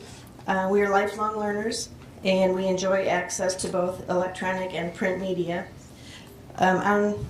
On our fixed retirement income, there's no way that we could afford to purchase all the resources that we need in a given year. The materials that we use provide entertainment, and they're a source of instructional materials from everything from needlework patterns to do-it-yourself home projects. The library is a place for personal business meetings and community programs and events. Some of the memorable events I've attended there include an open forum about Swedish culture, and arts from a visiting teacher from Sweden, a movie debut from a film writer who's local. He wrote, directed, and produced his own film, the Ask a Lawyer program, and the annual Christmas jazz concert. The library plays a vital role in the daily life of Richmond, and I agree that it's time to make an investment in the safety of its building and to renovate it into a welcoming city asset that reflects the values of our residents and better accommodates contemporary and future uses. The library has traditionally been a safe place, but now the crumbling building is becoming unsafe for both people and its collections. There are meeting rooms, but frequently they do not meet the needs of the users. There are not comfortable spaces to settle in for a good read, and there are no designated areas for things like the jazz concert and other arts presentations. My husband and I moved to Richmond only 4.5 years ago. As interesting houses came on the market in East Central Indiana, we would look online at the community in which each was located. We looked for specific things. Were there access to healthcare, shopping, the arts, beautiful outdoor spaces, history, culture, higher learning, and a library? Richmond had it all. And your time is getting up here. Okay, well, it was over a year before I got my library card, and I just want to say that was because it was a dark and uninviting building and had no obvious real entry or signage. So I learned a location from a volunteer at the farmer's market who showed me how to go. And from there, I guess my time is up. Thank you very much for allowing me to speak.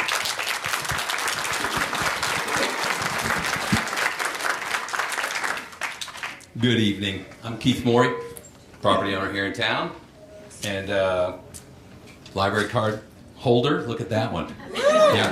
All you can see is the barcode at this point. And also proud public educator. Did some math. I have started reading more books. I have now a little bit of a commute, so I've started downloading books. So I went back. I'm on my 19th book this year already. Went back, did some math, and I have already utilized the library to a higher rate than if I had a $300,000 home and the impact. So I challenge you, if you use Audible or any of those download, it's all free. It's all free at the library. I went on Amazon. I went through my list. If I had gotten all of the books that I read this year digitally, I would have paid $278. If I had gotten hard copy, $290. So it's almost as cheap to get hard copy, but they don't read to you. Either way, I have gotten more than doubled the amount in addition that I would have to pay in taxes. And I would also encourage you guys and the library board to consider an additional line item for maybe a wedding. Just say, I'll contribute. Thank you.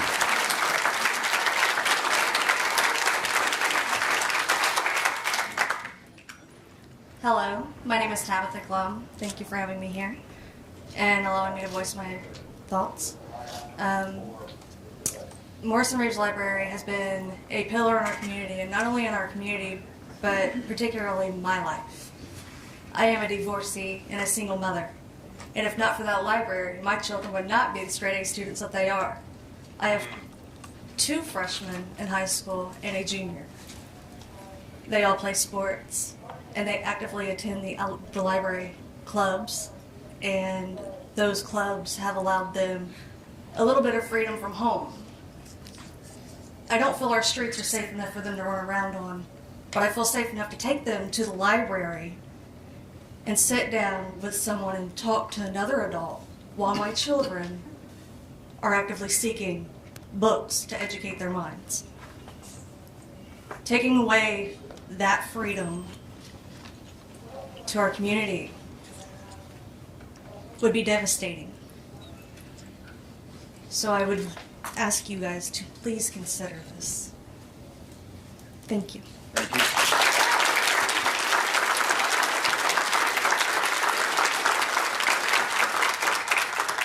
Good evening, council members. Good evening, everyone. My name is Moises Zacatelco, and I'm a Richmond local. And I just have a little personal excerpt, I guess. So, our public library does not just improve literacy and language skills. It also cultivates curiosity It inspires independent learning and even has the ability to bring families closer. This summer, Morrison Reeves Library organized a summer reading program. The program included a sort of scavenger hunt. You know, read so many books, visit local museums, engage with the community. My 11-year-old sister participated in the program, and she certainly read more than she would have otherwise. But my favorite part about the program is that we spent the entire day together visiting local museums. We went to RAM and appreciated the paintings there and the sculpture. We went to Joseph Moore on the Earlham's campus, where I got to watch my little sister get excited about learning bird calls.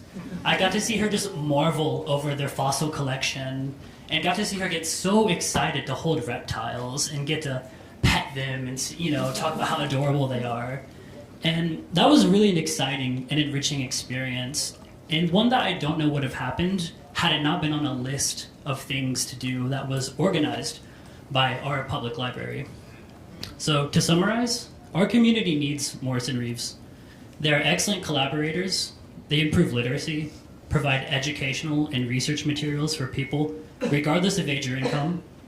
They organize events that emphasize the importance of community engagement, and they create opportunities for families to spend time together. If we don't provide the financial support our library needs for its renovations, and the library is forced to close, then the entire community will suffer from this loss. There are many important things we must fund as taxpayers and community members, but I believe libraries are very high on this list. I thank the council members for their time and ask that you please act in favor of keeping Morrison Reeves Library open. I rehearsed this 2 minutes.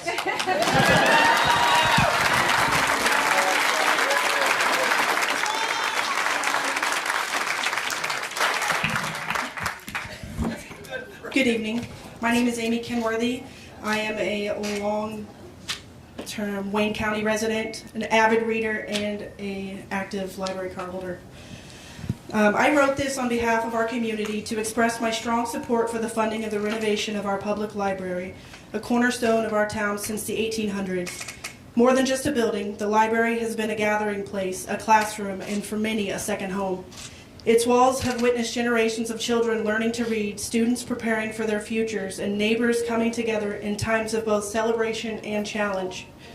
I still remember walking through the library doors as a child and being greeted by the smell of old books and the warmth of a place where imagination had no limits.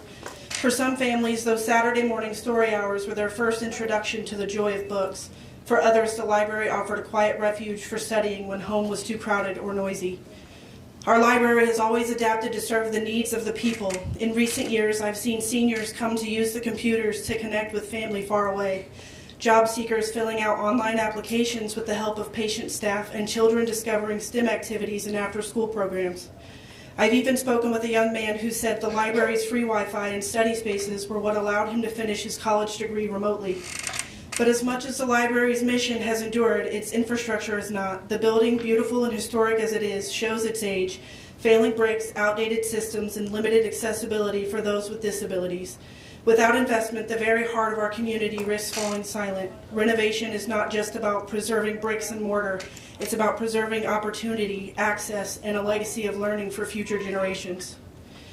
This library has given so much to us. It has nurtured readers, empowered workers, and connected neighbors.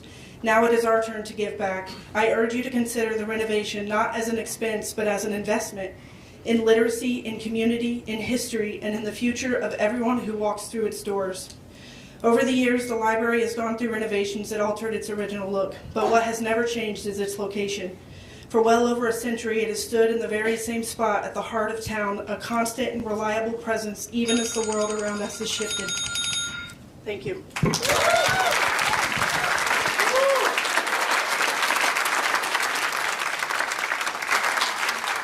We're approaching our 30 minutes, so we will have one final comment.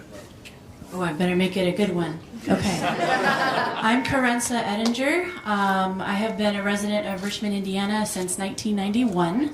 My family moved out here from near Los Angeles, California.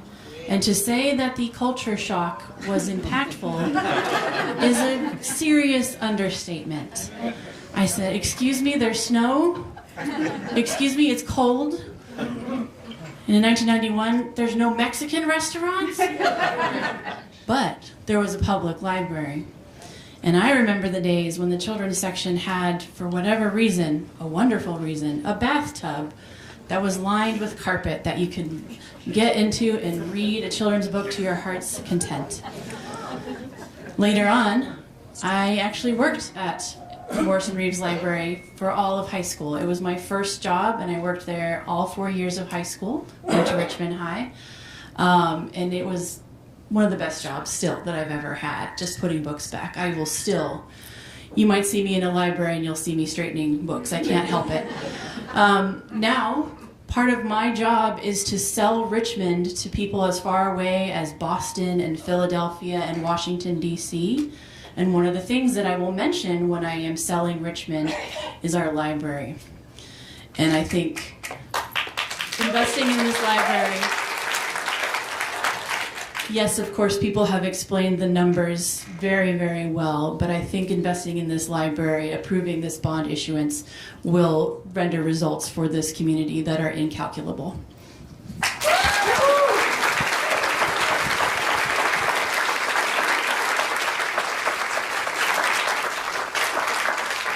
I appreciate that. All your comments. We'll now proceed. Mr. President, before you get to the nose, could we have an or category real quick? Well, I was going to suggest that that's be a part of that. So Okay. we'll proceed with comments or. Thank you. And an or category. Minutes, 2 I'm sorry. minutes. 2 minutes. Ron Oler, Mayor of the City of Richmond, lifelong resident, lifelong patron of the library. My card is not in my wallet, it's in my truck because I don't carry a lot of those cards. Libraries are hugely important. That's 100% certain. The library has been a great partner to the City Hall. City Hall used to be next to it. Now it's across the street. Library is a great resource. And I can see all those things. How important are books to me? I have my master's degree is bound in a library in Marion. My doctoral dissertation is bound in a leather book in the library in Terre Haute. And if you go find those, you might find a dollar bill or two stuck inside. But anyways, books are hugely important. Reading is hugely important. But an or category is finding a way to do this without the City of Richmond taking the brunt of the losses on the tax caps.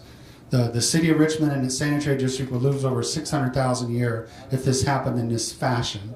So find a better fashion to do this. Baker Tilly's also our financial advisor, over there. So we have kind of some of the same concerns and issues. Find a way to do this that doesn't affect the tax caps so much. We're already scheduled to lose we're already losing over $10 million of tax caps this year. We'll lose more next year. It makes it really hard to fund just essential services alone, just police and fire, let alone anything else. Our Parks Department's suffering. We're looking for money for that. So we're always looking for money to fix a lot of things. But find a way to do this. If it's somebody mentioned there's vacant buildings, there certainly are vacant buildings. If this building is not sprinkled, sprinkling a different building that would fit the needs would probably cost a lot less than this total remodel. So look at other options. I'm sure Kevin has done a lot of those things, but there's other options out there that won't cost near as much. So there's my or category. Okay. Thank you, Ron. Thank you. Could you explain those options to us? So, Seriously, can you explain those options to us? Ron, do you have any? Ron, do you have any alternatives that you would like to throw out here? How much would it cost to demolish Morrison Reeves Library? Like the current one? Yeah, let's not do this. I don't know. That's not important right now, but there are other buildings that could be remodeled and suit the service, suit the needs. They've already mentioned empty buildings. There's empty buildings, even downtown, that could be considered. Okay. I would ask that everybody please be respectful. Okay? Please be respectful. Okay, others that wish to speak in opposition to this, if there are? Name is Rod Weiss. I'm not in opposition to this. I just have a lot of questions that I don't think has been asked, let alone answered. I still have my original library card from grade 3. Okay, so I know the importance of Morrison Reeves Library. Okay, I don't care about the tax cap. Nobody controls the assessed value, and that's what's going to raise the property tax. Is the assessed value. Okay? Mine is going to be, just based on these numbers here, it's going to run me an extra $500 a year. That's not including all the commercial property I own here in Richmond. I also own property over in Ohio also. So that's one question. The other question has kind of been brought up. What would it cost to relocate for a temporary being, demolish the building, rebuild where it's at to what it really needs to be? No matter how much perfume you put on a pig is still a pig. So, you know, let's look at that. We do have some options here for temporarily. Yes, the 600 building is not sprinklered, but J.C. Penney is. I know they've talked about that. But I think that just remodeling an existing building that has issues, that brings other questions, these issues just didn't happen overnight. They've been going on for decades. The original bond ended in 1993. They did not renew it, which brings me, will this bond have a sunset on it? Okay? So what has all the money been going to since 1993, instead of taking care of doing a little bit at a time of doing the ADA? I know my time's up, because that law was passed under the first George Bush. Thank you. Thank you. If you're going to do it, bring the value down. Not 24 million. Others who wish to speak?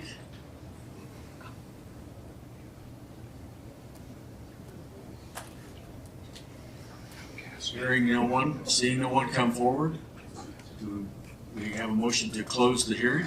So moved. Second. Been moved and seconded that we close the public hearing, which means that we no longer will accept comments this evening on this matter. All those in favor, aye? Aye. Any opposed? The hearing is now closed. So we're now open for discussion of the council as to this request before us. Any additional questions that we might have? Mr. President? Yes. So I don't know who to ask this to. I don't know if it'd be Madam President or Dina. What is the timeline this has to be passed? Or is it Ice Miller? What's the timeline? So sort of a complicated question. Okay. So from a legal standpoint, there is no timeline. So this could always be pushed later and later. From a practical standpoint, the issue of course becomes both inflationary risk as well as increased issues within the building. So from a purely procedural and legal standpoint, there is no deadline. This can be tabled. The only issue is that we ask that the library not move forward with any further design or any cost risk until we have your approval.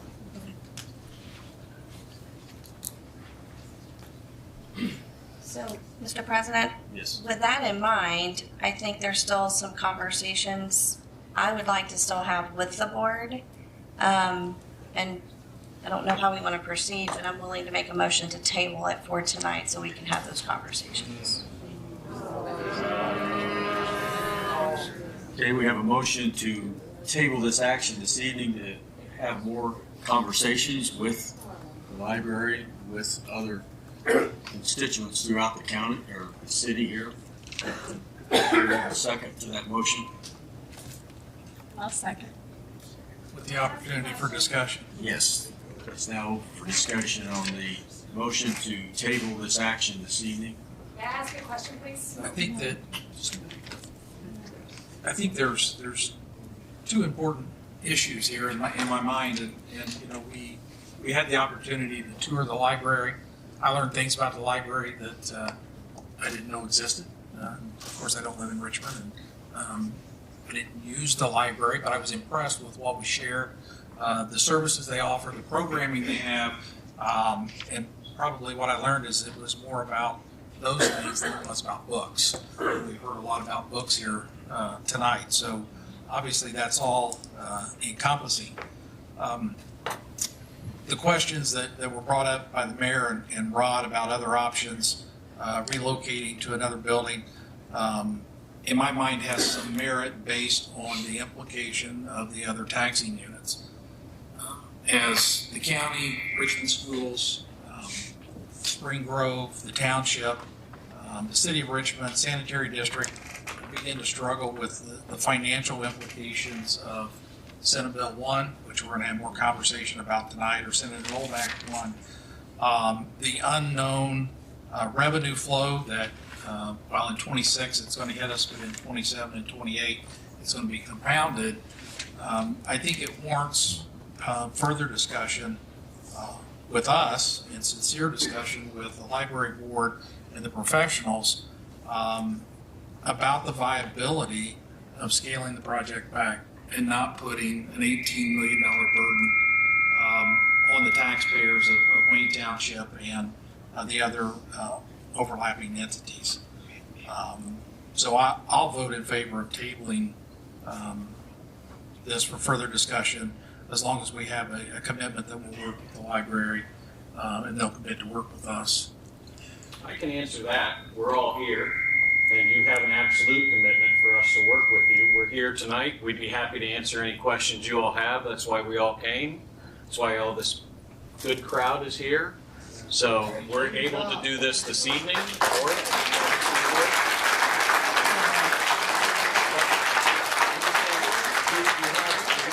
Absolute willingness to work with you in any way possible.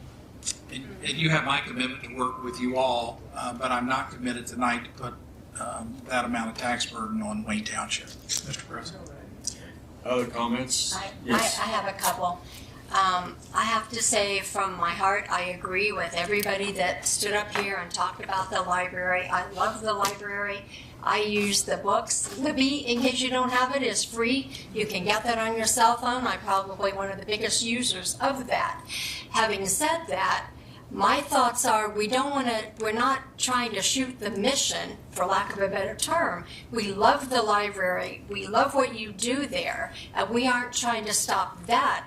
But can we do it if you have to have it in another place? Can you live with that? Still keep the mission, but maybe the building goes by the wayside or for a time.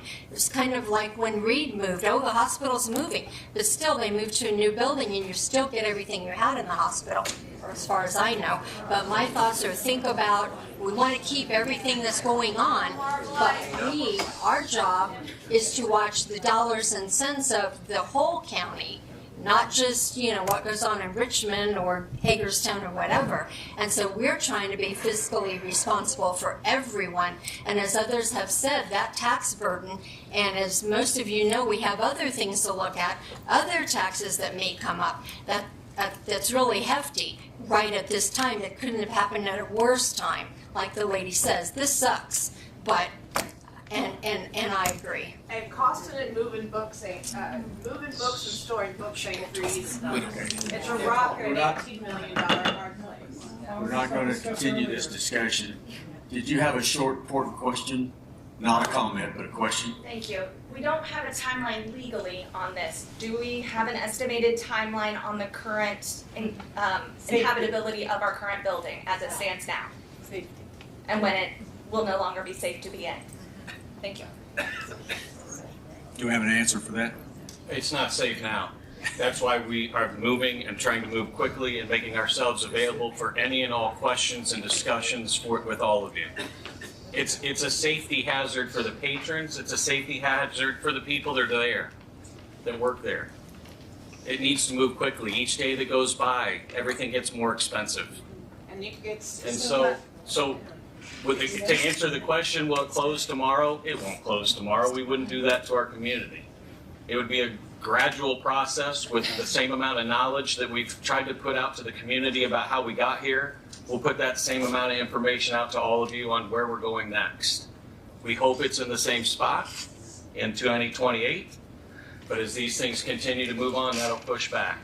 But we will definitely keep you all in the know as to when it's going to happen. But I'm one of the people that got vehemently excited about this whole process in our trustees meetings. It's just not safe for everybody, and my obligation, the trustees' obligations, it's just, we love the books, we love what we're doing for all of you, but we have to keep you safe, and it's just not safe.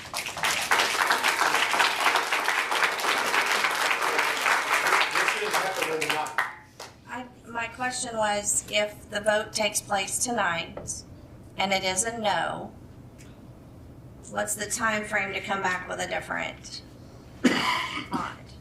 I think we've explained that pretty well. I'll let you take the lead on that. Yeah, I don't know. I don't mean it to you, I meant to everybody to understand how that works. Well, no, okay. I know the answer, but I want to make sure the people in this room understand if the vote takes place tonight. She's smarter than me. Okay.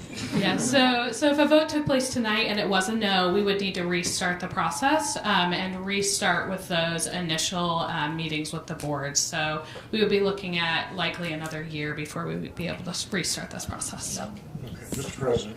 Yes. I think due to SB 1 and what I'm hearing, excuse me, from other council members, I agree that we maybe table it tonight and expeditiously get with the library board. Let's talk about this and let's get on this. So we don't lose traction on this, so we don't have to wait another year or 2 years. But I think it would be more like an ad hoc committee, so to speak. Several members of our council, several members of their board, Mr. Forrest and Mr. Cross if we have to. But I think that would probably be the most prudent action we could do. Mr. President. Yes.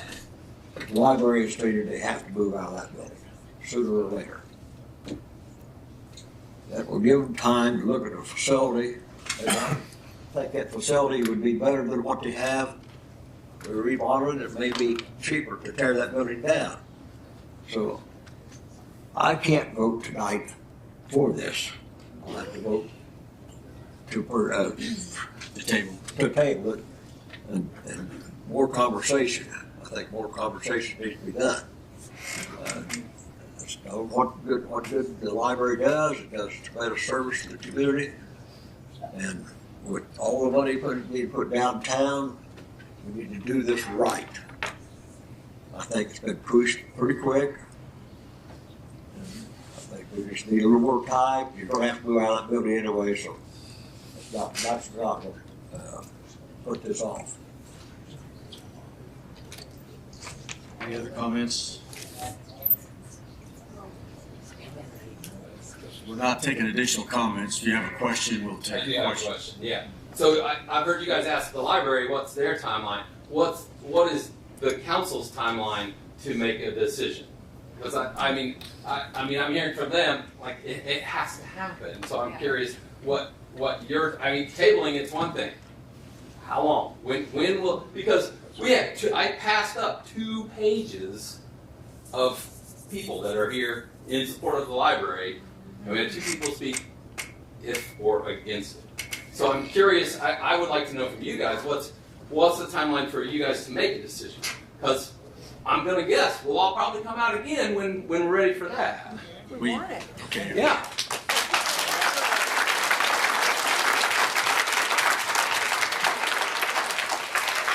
As has been suggested, we need to get with the board and the staff of Morrison Reeves, talk about our concerns, talk about how we can maybe address this idea of how we can do this without spending this large amount of money or having to bond for this amount. So to give you a timeline on our behalf, I don't think we can do that tonight, but I can assure you that we will be in communication with Dina and her folks and quickly and get a committee together that will start discussing this and keep this moving. I would call on all of you folks to make sure that we can keep this moving, that we don't let it dangle around, that we get this accomplished as quick as we can, but effectively for the sake of the library and the sake of the community. We have a motion on the floor to table this for this evening. I would ask all those in favor, aye. Aye. Any opposed? Motion passed. We are As of this evening, this is tabled. We will be meeting with Nina, we will be meeting with the other folks involved, the board and all, and come to a, try to develop a plan to move this forward effectively for everyone. Thank you for being here this evening. We appreciate your support of the library. We appreciate the comments you have made.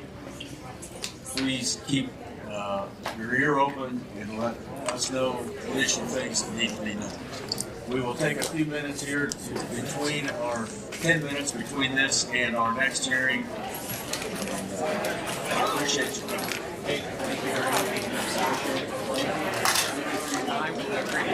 Thank you.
calm, quiet, quick.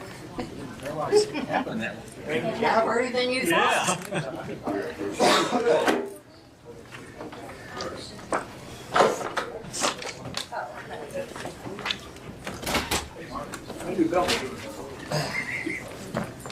Good to see several of you stick around for this important hearing as well. Thank you. One thing I forgot to mention at the start of our meeting, today our secretary, executive secretary Bobby is having a birthday today, I believe.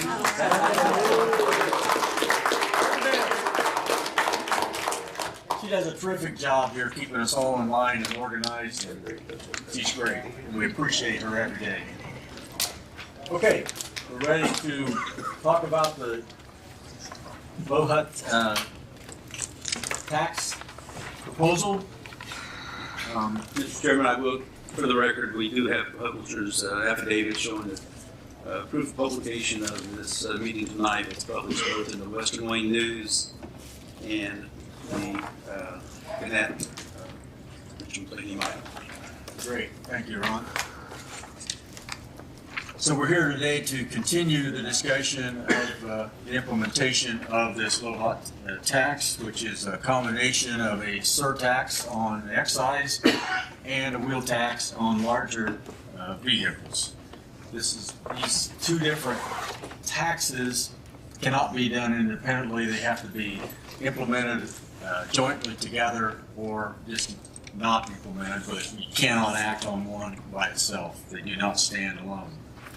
As I said 2 weeks ago in the hearing, none of us this evening on this council really want to consider another tax on our residents, but conditions have changed within the state, what the state has available for us, the requirements that they have put out, options and opportunities for us, and it does now make consideration of this tax or user fee much more important to us. I was speaking over the weekend with a longtime council member here that has heard the request multiple times to implement a wheel tax within Wayne County. And he said, I never did support that, but he said, the conditions are totally changed today.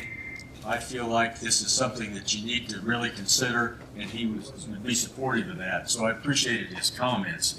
And the fact is, this has been brought forward previously in previous times and not enacted, but there now are many changes in the conditions, the requirements, the options, the alternatives we have that it makes it much more of a action that we need to consider. For many years, the state of Indiana has provided alternative funding sources for local government, whether it be dealing with roads and bridges or income tax or whatever. And they have strongly taken the position that until local government utilizes and enacts some of those opportunities that they have put forth, they really don't intend to help us fund our activities in much of any other way until we use what they've had available for us. And that has become much more prevalent in their position in the last year. I'm sure all of you have listened to the news over the last year of the legislative session, heard about property tax reductions, all the things that was discussed involving taxes. What the state has done is, yes, they have implemented some things that are going to reduce property taxes, but that's taking funds away from local government, from services that everyone counts on every day.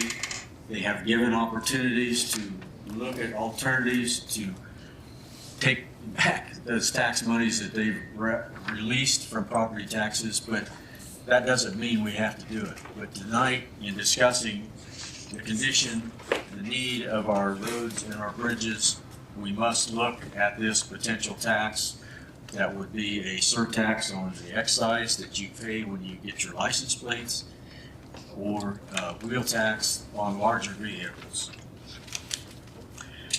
To make it clear, at the last session there was some questions about jurisdiction of roads. Wayne County is responsible for all of the roads that's in the unincorporated areas of the county. Anything that's within a town or a city, they are responsible for those roads. We are responsible, though, for all bridges within the unincorporated and incorporated areas of the towns and cities, other than anything that is a state highway or a bridge that's on a state highway. We have over 200 bridges in this county. We are, I think, the 6th largest count of bridges in the state of Indiana. So bridge maintenance and replacement are critical and very expensive parts of our government responsibility here. We want to make sure that we are able to continue to keep our bridges in a safe and performing without restrictions of weight or even, we don't want it, but even closing a bridge because it's not safe to be driving on it. We have in Wayne County, I think all would agree, some of the best roads and bridges in the state of Indiana, particularly in East Central Indiana, but with the increased expenses of maintaining our roads and bridges, it's going to be almost impossible to maintain these if we don't identify some additional revenue. And if you think there's other revenue that we could shift over to the roads and bridges, everything is short on money and looking for additional funds. Property taxes are an important part of our everyday life when it comes to government financing. One of the things that's different from counties and cities is that property tax dollars in counties cannot be used on roads. Only revenue that's generated for roads or for like from gas tax or revenue that would come out of income taxes. And Wayne County historically for many, many years, starting back in the 80s, has transferred some income tax funds to help support the roads and bridges. The property taxes are collected through a cumulative bridge fund to fund the local expenses of our bridges. A lot of our bridges that are major repairs or replacement is co-funded by a grant from the state, which ultimately comes from the federal government to the tune of 80%. We have to put up a 20% match. That's where that money historically has come from that cumulative fund, as well as maintenance or replacement of smaller bridges that we take care of internally and fund totally. Those funds now do not meet the needs, and that's been compounded in the past 5 to 6 years here of the rapid inflation, which you're going to hear in a little bit more detail of the cost increases of maintaining our roads and bridges. But on the bridges in particular, when we start the process of getting a bridge funded 80% by NDOT, an estimate is determined of the cost of that. They allocate 80% of that once they approve it, and that's what we get. Historically, the cost increase of bridges has not been that great during the time that this cycle happens to get the bridge designed, the right-of-way obtained, and so forth, and actually start the construction. However, over the past 5 years, and that's normally a 4 to 5 year process, inflation has been dramatic. You're going to see some numbers about that in a minute. But the 80% is still only applied as 80% of that estimate prior to all that inflation. So that has created some huge gaps in funding which we need for bridges. A program that the state of Indiana has had for a few years, Community Crossings, has provided a lot of money for local governments, both towns and counties, on a competitive basis to get additional funds for road and bridge projects. All of those up to this point have required a match, depending on the size of the entity requesting it, 25 or 50% match. And we have, in Wayne County, taken advantage of that, as the city of Richmond has, and several other towns in the county have received community crossings funds and provided the local match to get that. A major change that happened this year in the legislature was changes in the community crossings program and how that is administered, and that is what has really led us tonight to talk about implementing the wheel tax to get the additional funds, but also to qualify in this new program. Of the 250 plus or minus million that's been in the community crossings for the past few years, 100 million of that for the whole state will remain in a competitive award type grant program, which will require a match. So all the entities in the state, cities, towns, counties, will now be applying for a fund that will only have 100 million in it instead of 250 million, which means that competition for those funds is going to be much greater. Another portion of the community crossing funds has been changed to go for some other things, such as there's a few-year plan here to improve railroad crossings that the state has. The state has also allocated 50 million of this pot of money to go to the state, the capital city, Indianapolis, if they can come up with a $50 million match of new money to get that. The remaining funds in the community crossings is going into a new program that will be awarded to local government based upon lane miles. Lane miles, like when we got a 2-lane road, that's 2 lane miles per that mile of road. In the case of Wayne County, our lane miles is roughly 1,370 lane miles. All over the state of Indiana, everybody has, their lane miles. Counties have far more lane miles than cities, even though cities and towns often may have a 4-lane road, 6-lane road. The lot of miles of 2-lane roads in counties adds up pretty quick.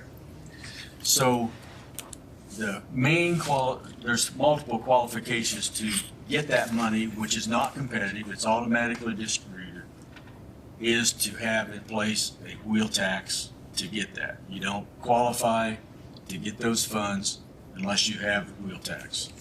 In the case of Wayne County, the first distribution of these funds will take place in 2027.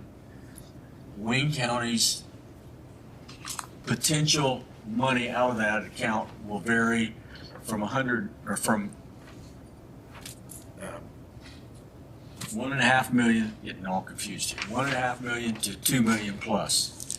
That's money that will automatically come without application, with no strings attached as far as match money. Of course, there are strings attached and what you can use that money for and so forth, but it's available for maintenance of our roads and our bridges.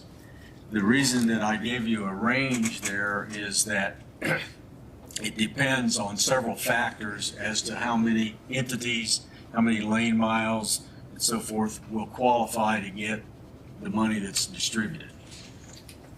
This money that's in that pot will all be distributed, but it'll only be distributed to those counties and cities and towns that meet the qualifications.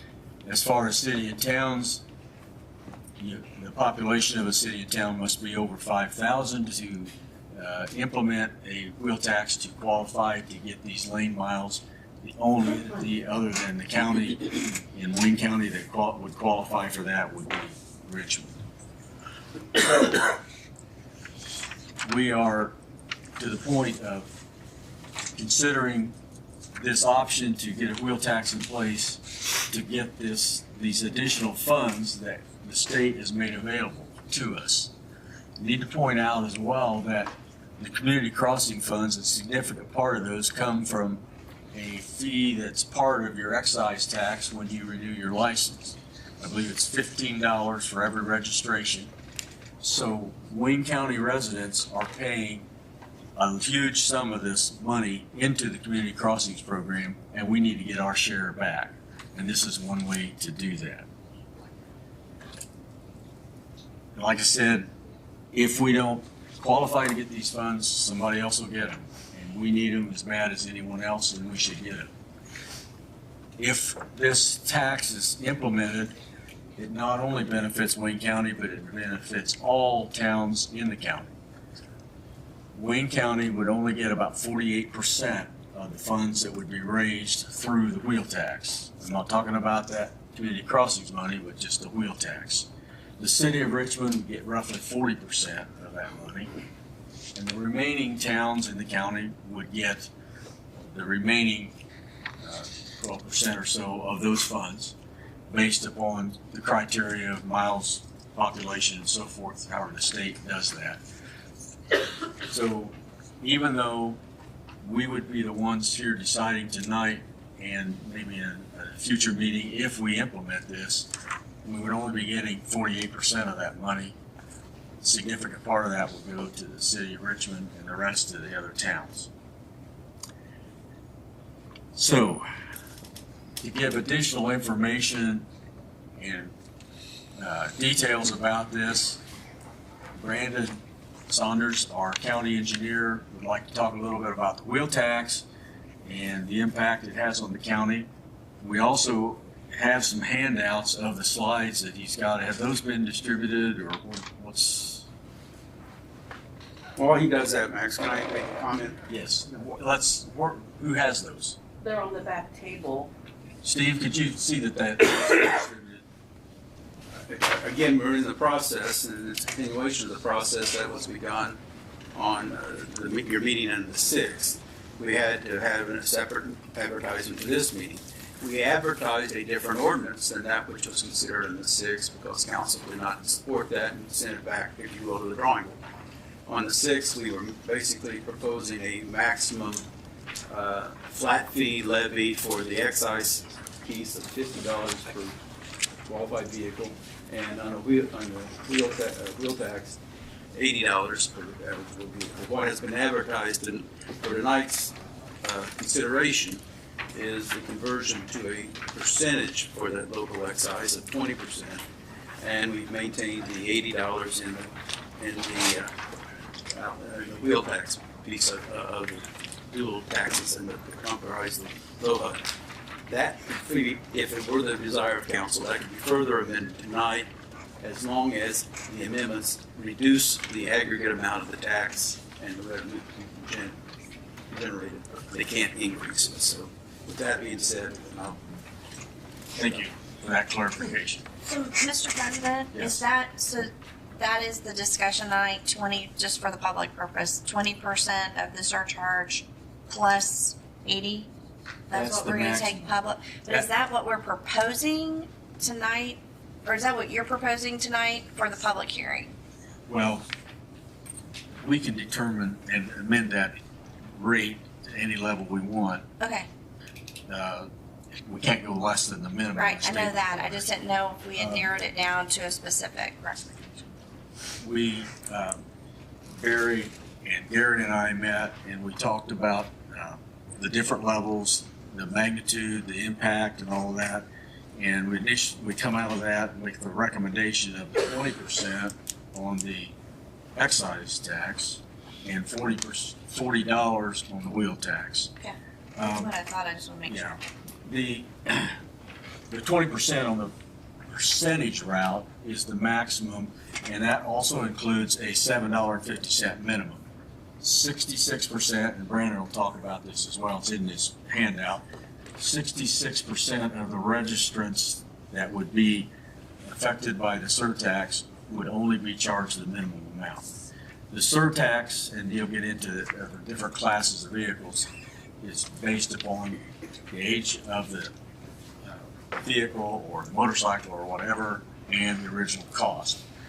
So the majority at the 20% level would be paying the minimum. We have, as a group, I think, decided or have looked more strongly at the percentage route because that would help those folks that are unlimited, just don't have the revenue, have older vehicles, just don't have the funds to pay a large fee, so they would only be the $7.50. that's where one of the reasons we've taken that route. As far as the vehicles, wheel tax, rather than pick and choose winners and losers of saying a different rate for a different class of vehicle, we have recommended the $40 level, which is the middle. I might say one other thing about choosing the percentage route. If we had gone the maximum in the flat rate of $50 per vehicle on the ones under the surtax, that would have generated twice the money for us that the 20% is generating by the percentage route. So that's, we're not taking the top by any means on either the excise, surtax, or the wheel tax. Thank you. So Brandon, please, as quickly and as efficient as possible, go through your information. Yes, good evening. It's been a long evening so far and it's not over yet. Thank you, Mr. Smith, for the introduction. I just want to go a quick overview of the wheel tax and touch a little bit on House Bill 1461, which has had an impact on the funding sources, specifically with community crossings that we deal with a lot with the highway and the bridges. So just a quick overview of the excise surtax. It applies to passenger vehicles, trucks, 11,000 pounds or less, trailers, 9,000 pounds or less, motorcycles. And you can see the minimum rates and the maximum rates that the state allows for Indiana code. And same thing with the wheel tax. The wheel tax is for larger trucks, semis, tractor trailers, RVs, buses, and again, the minimum and maximum rates that the state code allows. So for our community crossings, which is highly impacted by the House Bill 1461, Wayne County has received a total of $4.2 million since 2016 through this program. And as you can see at the very bottom columns, we invested 4.3, we received 4.2, so $8.5 million over the years, 9 years, that we have benefited from these projects. And these projects have gone to bridge replacements, paving roads, sealing roads, bridge rehabs, and those nature. So House Bill 1461 made significant changes. As you can see, as Max had stated earlier, statewide has distributed around $250 million for these projects. Just in the last 5 years, you can see that you can see two numbers. That means that there was 2 calls. There was one in January and another call for applications in July. So, and then you got the total for each of those years. On 2025, they only did 1 call for community crossings. So the impacts of House Bill 1461, available for distribution in fiscal year 26, you've got $248 million. Out of that pot, they have limited the matching grant side to $100 million. There's a general fund can take up to $14.5 million out of that to go back to the state's general fund. The $20 million is for the railroad improvements. And then starting in fiscal year 27, you see that Indianapolis $50 million, as long as they provide that $50 million match. So the pot of money in fiscal 27 that would be distributed based on the lane miles, as stated earlier, could range between $190 million to $254 million.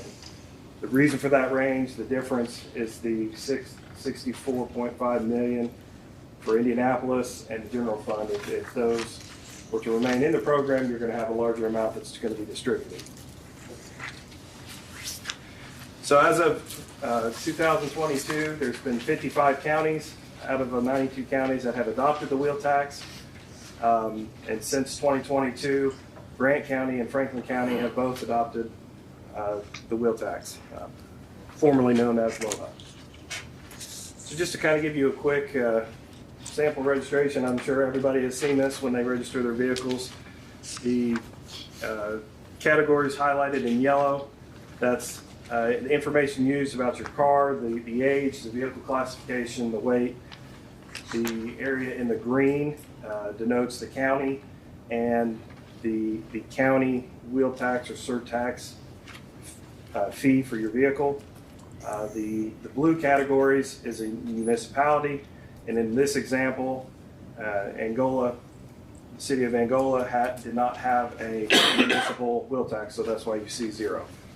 I do want to point out the orange, that's going to be your state fee, and as Max stated earlier, $15 of that fee goes into this community crossings fund. So with the requirements of getting the lane mile distribution and not having the wheel tax, that $15 that you pay does not come back to Wayne County. It will go to other communities and counties to fund their road projects. So the community crossings lane mile distribution, we've got 173,000 total state lane miles. Wayne County has 1,370 lane miles approximately. So this is going to give you some estimates on what we would generate from the lane mile distribution. So the Wayne County's estimated distribution is the 1.5 million. The high end could be up to $2 million. Now this is a conservative number. That's assuming that every county in the state, every municipality in the state that is eligible to adopt a wheel tax has taken that. So if not all the counties and municipalities adopt it, those numbers could be higher. As you can see in fiscal 27, we've got 1.5 and $2 million. In fiscal 28 and 29, those numbers do drop down based on how much is available in the overall fund per fiscal year.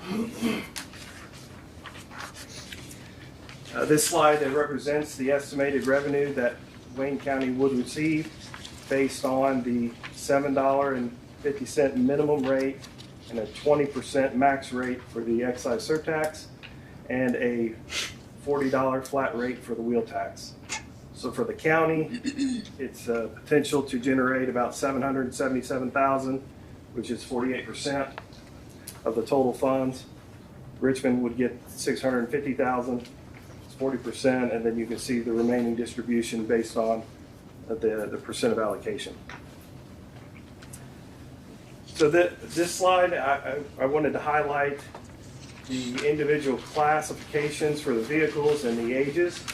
As you can see, the classifications is based on the manufacturer's price of the vehicle at the time it was built. So you've got different ranges, class 1, 0 to 1,500, all the way up to class 17, which is 42,500 and over. So you will see that class 1, ages 0 to 9, are all paying $7.50 as the minimum that's allowed.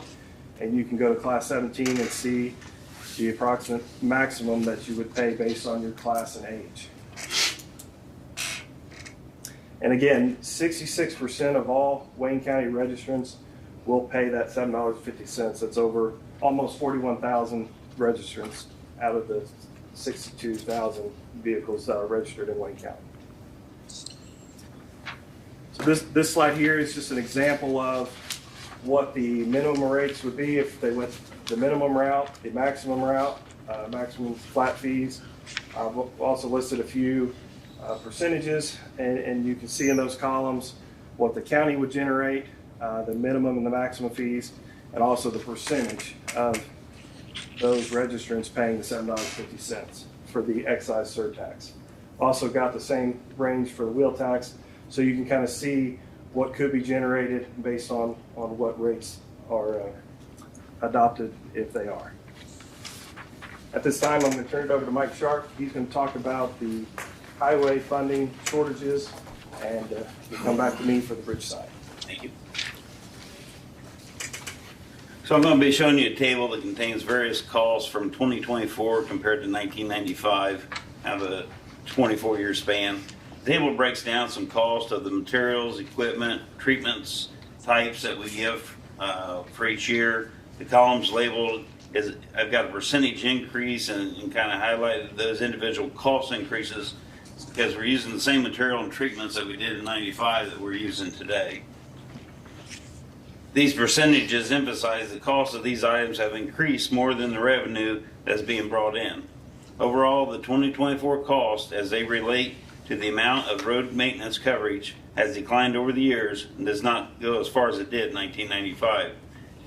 To keep up with these increased costs, additional funding from the wheel tax is needed. This additional revenue will allow the highway to continue maintaining paving and sealing needs moving forward. So I'll go over just a few of the cost comparisons, but the tandem dump truck that we plow snow with, we haul our materials with and so forth, in 1995 was a little over $51,000. Now we're paying a little over $151,000, so it's a 190% increase on that. Paving 1 mile of roadway, looking at like an 18-foot wide road to just do 1 mile, we were a little over $17,000 in 95. And in 95 we paved 23.25 miles. Today's cost, you're about $58,000 a mile. Last year we paved 3.7 miles, but that came from the community crossing, so it didn't come out of our own budget money. It was the matching money that we do with community crossings came from the jail bond money, so we don't have money to go out and do the paving for that, so that's where that came from. Patch paving wise, and that's where we're not doing the whole roadway, we're just kind of getting the worst spots. We're taking the paver and kind of patch paving those spots. We did 159 miles in 1995, and we did 177 miles last year. Again, you know, for the single seal 1 mile, we were a little over $3,900 is what it would cost to single seal 1 road mile. In 95, we did 51.25 miles back then. Last year's cost was almost $17,000. We did 15 miles. That again came from the community crossings grant that we received with the matching part coming from the jail bond money. Strip sealing, that's where we're not sealing the whole roadway. We're trying to find those cracks that are in the roadway, seal them up so water can't get down in them and stop preventing the potholes. $61, almost $62 is what it was in 95. We did 11.5 miles. Last year it was $601 and we did 556 miles because we don't have the money to do the paving and the sealing like we did before. But we're an 871% increase in our costs is what it's costing us more to do. The liquid emulsion that we use for that, 54 cents a gallon is what it was in 95, where last year was $2.63, a 386% increase in costs. Our employees also, in 95 we had 42 employees. We're down to 32 employees if all positions are filled, which they're not, but that's a 24% decrease in our workforce. And then down at the very bottom, as far as our revenue, what we received, our revenue has gone up 62%, but if you want to look at the increases that we've had for all of our materials and equipment that we use, they're way over the 62% of what we received in more money. So looking at our shortages, if we want to compare back to 95 to get our roads back up and going, we need a little over $4 million if we want to pave 20 miles of roadway, do our patch paving to get it ready for single sealing, single seal 50 miles of roadway. It's going to be a little over $4 million. So that's the money we need. Our road budget funding is a little over $1.5 million, so we're going to have a shortfall of $2.5 million is what we're falling short to do what we did 24 years ago and falling behind the 8 ball. We don't want our roads to go to pot. I'll hand it back over to Brandon for the bridge side of it. Okay, I'm going to show you some tables that for some various bridge projects ranging from 2006 to 2025. It's going to break down the preliminary engineering, right-of-way, construction inspection, and kind of compare it to a cost per square foot. You know, for federal aid projects, as Max has stated, that It takes approximately 4.5 years to go cradle to grave, from design to construction, and you'll be able to see the increase in cost over this 8 or 9 year span. So just picking out a few bridges, got some bigger bridges over 200 foot in length, and then I added a smaller one in there just for cost comparison. You can see for those 3 projects, all 6 of these projects, just to note, were federal aid projects, receiving that 80% match from NDOT. So you can see that the average cost per square foot is $132.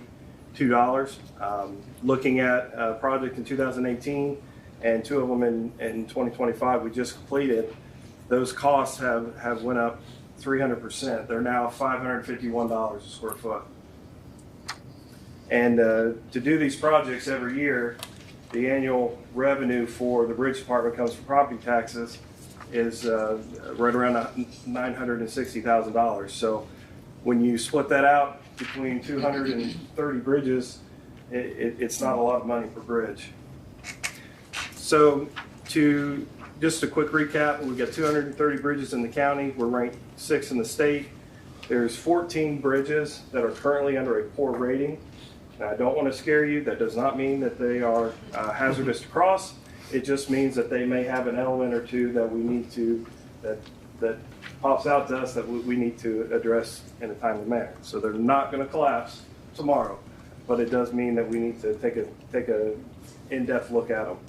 So the typical lifespan of a bridge is 75 years. So with the simple math we need to replace 3 bridges a year to stay on schedule. So looking at that, I kind of put together one federal aid project. That's kind of what we do for our bigger bridges, as they provide more of the match money, and 2 local projects that can be funded 100% out of our budgets, or we can look for the community crossings grants. We also try to do at least 1 small structure, which a small structure is a structure that's 20 foot in span or less. A bridge is by definition 20 feet or more in span. And we also need to have some money to do preventative maintenance, deck sealing, patching, overlays, etc. So on a yearly basis, we need about $2.8 million to do the work that's stated above here. With an annual budget minus administration costs and design fees, we've only got about $750,000 per year to put towards construction. So that leaves us with an annual shortfall of about a little over $2 million. So to kind of sum it all up for you, we've kind of expressed the need for the wheel tax, the additional funding through the lane mile distribution that is tied to the wheel tax, and how all that can kind of come back to help the highway and the bridges. Between the highway and the bridge, we're $4.6 million short annually.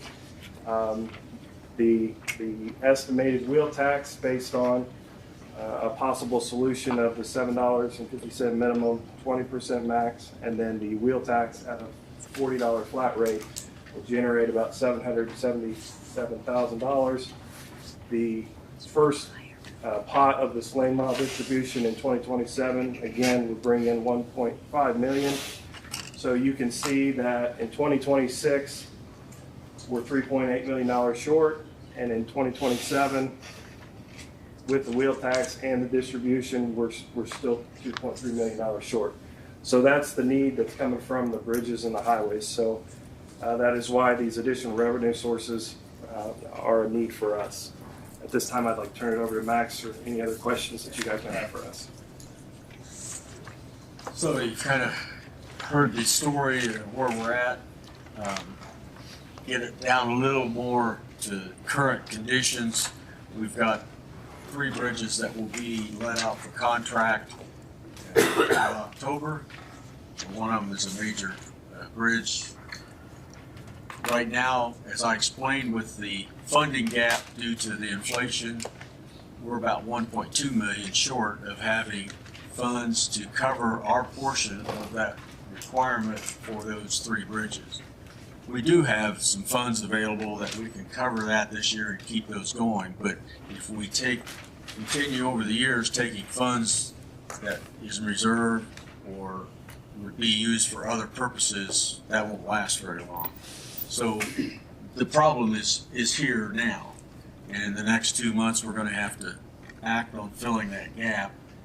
And the same type gap is going to happen next year and years after. However, as we get longer in this cycle, the estimates for the funds from the feds and the state of the 80% will probably be closer to what the actual construction is, and we won't have such a wide gap, we hope, but who knows what's going to happen on that. Mr. President, I have a Yes. question for Brandon. Brandon, if my memory serves me correctly, and I'm old, so I may be mistaken here, but in the next 3 bridges for letting is Richmond Avenue over the river, Richmond Avenue over Sheridan Street, and Bridge Avenue over the West Fork of the river. That is correct. All 3 in the city of Richmond. Yes. Any of those 3 have a poor rating? I think the Bridge Avenue has a poor rating, and the Richmond Avenue was a rehab project to keep it from dropping into a poor rating. Any chance of any of those 3 closing absent revenue for those to be let? In the immediate future, no. But I would see Bridge Avenue specifically, one of the ones in the next 5 years that we would really have to consider either low posting it even further or potentially closing it. I know that is the main crossroads from one side of Richmond to the other. A lot of cars go over that bridge, so it would not help for that bridge to be closed. For the bridges that have been let and the 20% obligation that we've made, with this shortfall, if we were not to proceed with construction on those bridges, how much money would we have to reimburse to the federal government? If we were to cancel, if we were to cancel a federal aid project, we have to pay back the entire 80% match, or every federal dollar that has been given to us, we have to pay back, whether it's construction dollars, right-of-way purchases, or design. So if we were to cancel those projects, we're looking at paying back $1.5 million to cancel those. And that doesn't include the county's investment, the 20% match that we have already invested into those projects. And in those particular bridges, has some of that money already been spent for right-of-ways or? That is correct, yes. So that money has been spent, the county would have to come up with our own money for reimbursement. Correct. Thank you. Thank you. Any other questions folks would have for Brandon or Mike? Just a comment, please. Yes. I'd like to thank you both for all the work you have put into this. You've met with virtually, I think, all of us, and put a lot of work into this, and it's greatly appreciated. Thank you. Was Waterfall Road one of those? Did I miss that? Was Waterfall Road one of the bridges? That's slated to go to letting next year, early next year. Another So one in that's one Richmond. that could potentially have a big issue if we don't find funding. Okay, thank you very much. Other questions? If not, I'm sorry, I do. So if this is passed, does Richmond receive credit that there is a will tax passed? no. So they would still have to pass their own will tax in order to get access to Get access to the that. land miles. Yes. Is it possible? I'll wait till, I would assume, Mayor, are you coming up to speak in a minute? Be glad to. Well, no, I didn't know if you were or not. I know, yes. Okay, I'll just wait till you come up here. Okay. Okay. Are we ready then to open the hearing? Okay. We don't have near as many people now as we had earlier, so this may not be a huge problem, but I wish we had this many people here all the time. I know. we go from no one here for meeting after meeting, and then we can't get in the door. Ron, Just you a got a reminder comment? that the ordinance that was published is the one that's at hearing presently. Yes. And that was the 20% for the local option excise surtax and the $80 max per classified vehicle in all classes for the wheel tax portion of the LOA. Yes. So that's what you need to entertain public hearing on, and then after that, I think you've got And the agenda. and each of those rates are subject to us decreasing those. Decreasing them, not increasing. Pardon? They're subject to your decreasing them, not increasing. Did I say increase? Decrease. Okay. So we'll take no more than an hour, and I hope it's much less than that. It's getting late. We will take those that wish to comment in support of this first with a 2-minute limit, but there's not that many here, so we might not have too big a problem. So those of you that would like to speak in support of this, please come up, identify yourself, and give us your comments.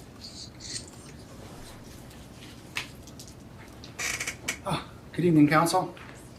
Good evening, Mayor. Thank you for allowing us to speak tonight. This is an important occasion. I spoke on Mayor, City of Richmond, Ron Oller.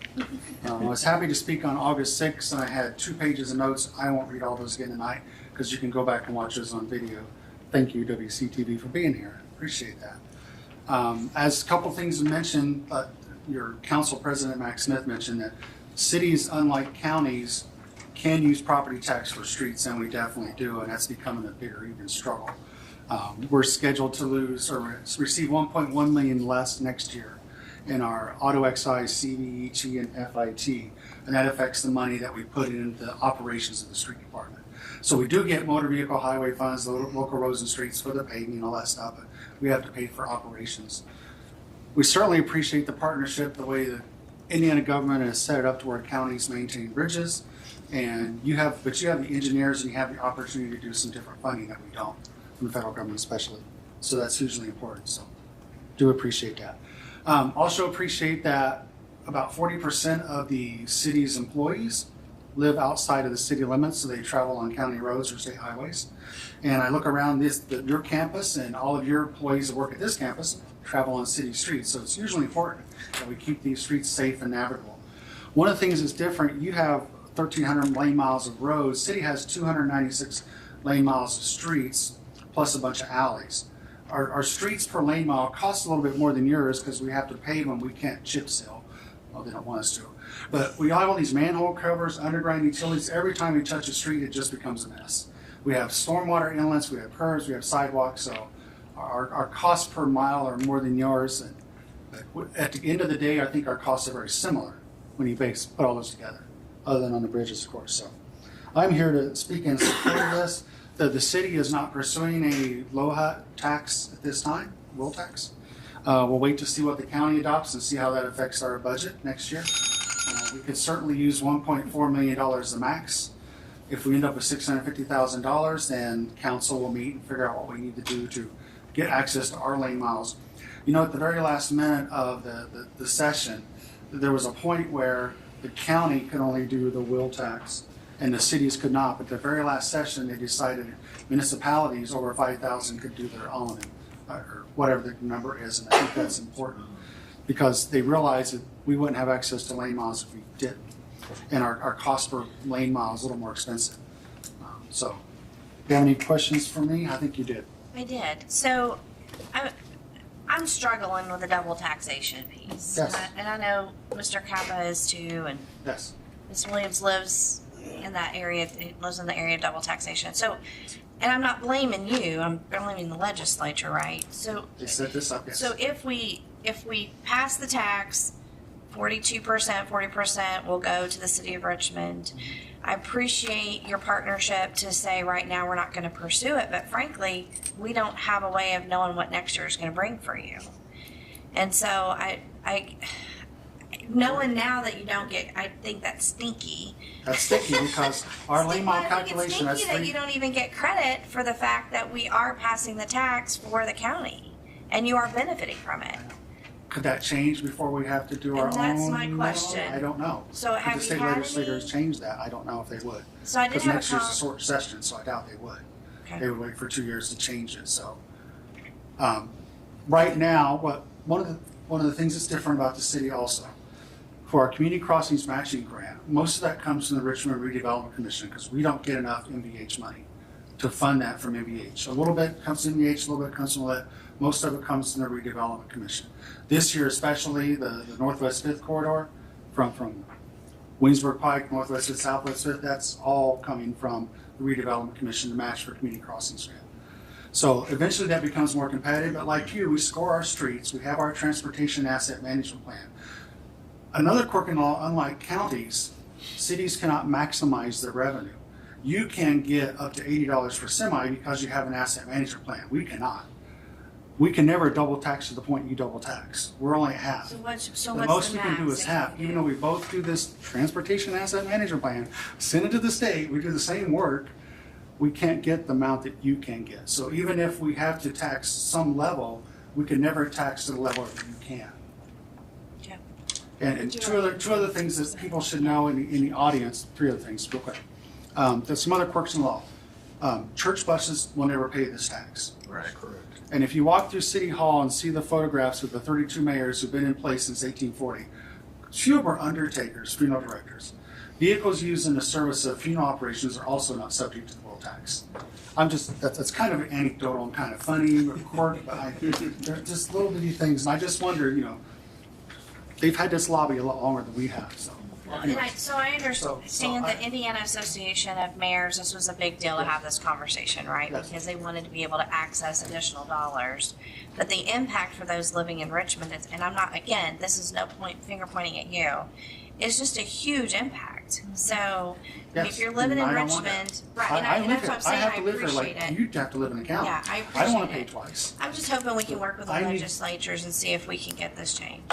We need to pay enough that our streets are safe and navigable. I'd rather pay a few more dollars every time I knew my registration than all the repairs that would happen if I had to drive on some streets in a couple other cities, one not far from here, every day, with all the damage that would do. I'd rather pay a little bit more registration than all the repairs that would happen.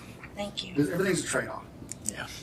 Thank you, Mayor. We're not pursuing it this year. We'll pursue it next year. I can't say.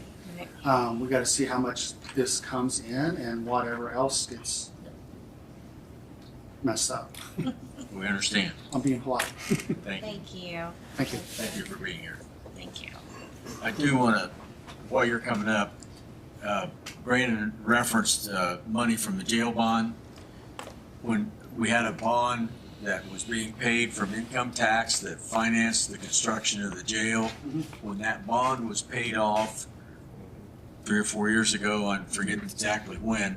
Almost 5. Okay, almost 5. The county did not do like a lot of entities do and rebond to keep that levy there. We dropped that. People were paying 25 cents less in income on tax, but when that bond was originally put in place, when it was all said and done, if there was excess funds left in the jail bond fund, they would be transferred to the highway department and the bridge department. You can do that. So we had money left over that was transferred. They have used it, and that's what Brandon was referencing from jail bond money. It was used to match community crossings funds. That money's now gone. It's been applied to the roads and bridges. Just a little more explanation. Next, thank you. Thank you, President Smith and members of Council and Commissioners.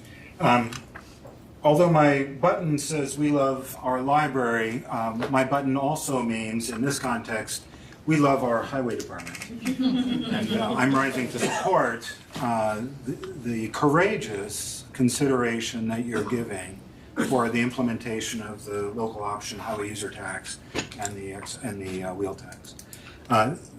It's important for us to have nice things in our community, and the restrictions on local governments, both county and municipalities, are serious, and we need to find some way to provide relief for that.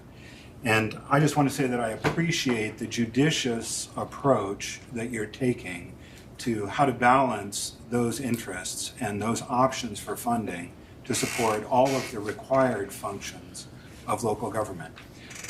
The requirement for local governments, particularly counties, to provide roads and maintain bridges is an essential. I mean, it's one of the things that even the most resistant tax folks point to and say, well, I kind of understand how we need to have roads and bridges. And so I appreciate your willingness to even consider this, and I support your work for it. I should also point out that this also addresses a fundamental unfairness that exists within our road funding mechanism currently, which is that folks who have electric vehicles do not pay a proportional amount because they do not pay the gasoline tax. So I think this addresses that, and I would encourage you to consider that as well as you consider moving forward. And finally, it's essential, absolutely essential, that we keep open the option for our county to have access to the community crossings fundings.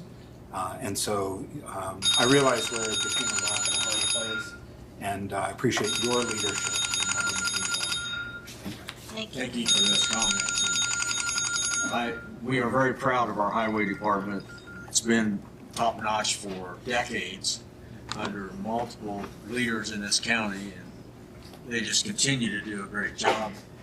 If you happen to be like I am and live next to another county, you realize the importance of good roads. I don't have to go just across the field and I'm into a bunch of potholes in adjoining county. And I don't want that to be the case in Wayne County. Amen. Resident of another county. Barry lives close to the county line. It doesn't matter if you go north, south, west of this county, you'll find a different highway system that you don't appreciate.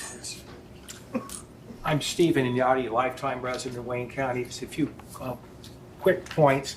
I'm actually a little surprised that there even would be any debate here about passing this. This is so obvious to anybody. It should be obvious. You folks would be irresponsible not to pass these taxes. We worry about funding, and I would suggest, why have the minimum excise tax? My gosh, look at the totality of the tax situation. We've gone from income tax rate about 8 or 9 years ago, flat rate of 3.4%. Now it's down to 3. It's going to be 2.9 next year. We've cut business property taxes with the exemptions of $80,000 up to like $2 million. Come on, folks, this is easy. And I heard the gentleman say we're going to even have a shortfall with these taxes. That's why you should have the maximum on the excise tax, 25. I think would 750 be 25, whatever.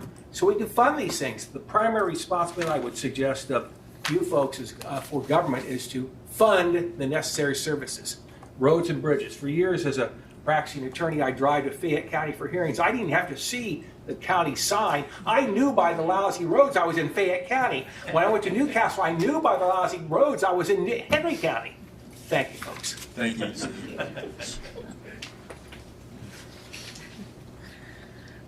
Good evening. So once again, my name is Nick Dunlap. I live in District 1 here in Richmond, and I'm asking you to vote for the LOHUT. I know it's not an easy decision, and it's not really an easy conversation to have either. But the legislature has made it clear that if we don't pass this tax, we don't get the funding. Clearly, based on the recent talks from legislature, who knows if they'll even fix the problem in the next 6 months or even next year. They're focusing right now on redistricting, which does not affect taxing. Meanwhile, as was said earlier, we're facing $2 million shortfall in maintaining the bridges, even greater shortfall on the roads. And you've said before at the last meeting, there's nothing else left to cut in the budget. Clearly, the only option we have is to bring in new revenue. I know taxes are unpopular. I know people are frustrated. I'm very frustrated by it. But roads and bridges don't repair themselves. We have to do this, pay this tax to be able to help get more funding to keep our bridges and roads safe. Thank you so much. Thank you for your comments. You have 2 minutes. Hang on, I'm gonna turn up my ringer. I'm going to wait 10 seconds and then I'll have a minute. That'll be I'm Jeff Plaster. I'm a Wayne County Commissioner. Roads and bridges are probably, almost certainly, the most expensive assets managed by the council and the commissioners jointly. for the people of Wayne County. Largely because of these guys to my right, we have been able to maintain our roads and bridges to a significant degree, even in the face of funding shortfalls. With 230 bridges and 700 plus miles of roads, the funding is being overtaken by ever increasing costs of materials and equipment. This year, the legislature has given us a challenge and an opportunity. Their challenge is to say that they will no longer provide funding increases unless we utilize the tools that they've already given us.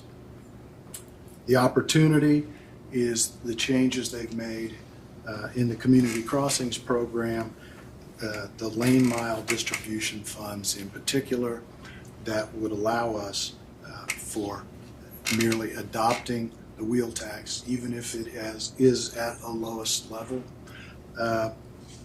or lower than the maximum, where we have the lane mile distribution available to us, which, as you saw on the slides, will bring us anywhere from $1 million to as much as $2 million a year over the next several years.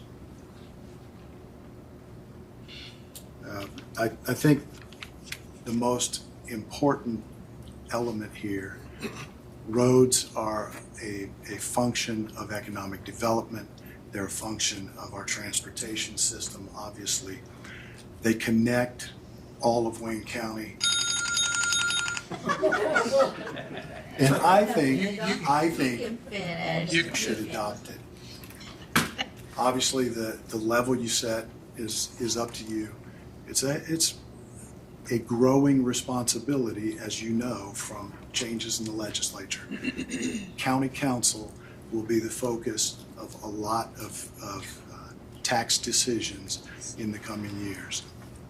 This one, I think, as somebody else said, is a no-brainer. We need the money. It's been demonstrated.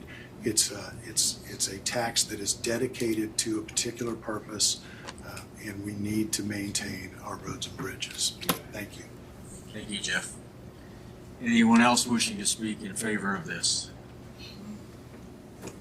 Okay, we're now ready for, if there would happen to be somebody opposed, no. We're open for comments or questions.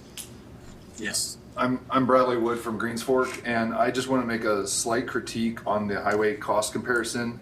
It does not, I didn't see anywhere in it that it noted the consumer price index. $1 in 1995 is equivalent to approximately $2.12 in 2025.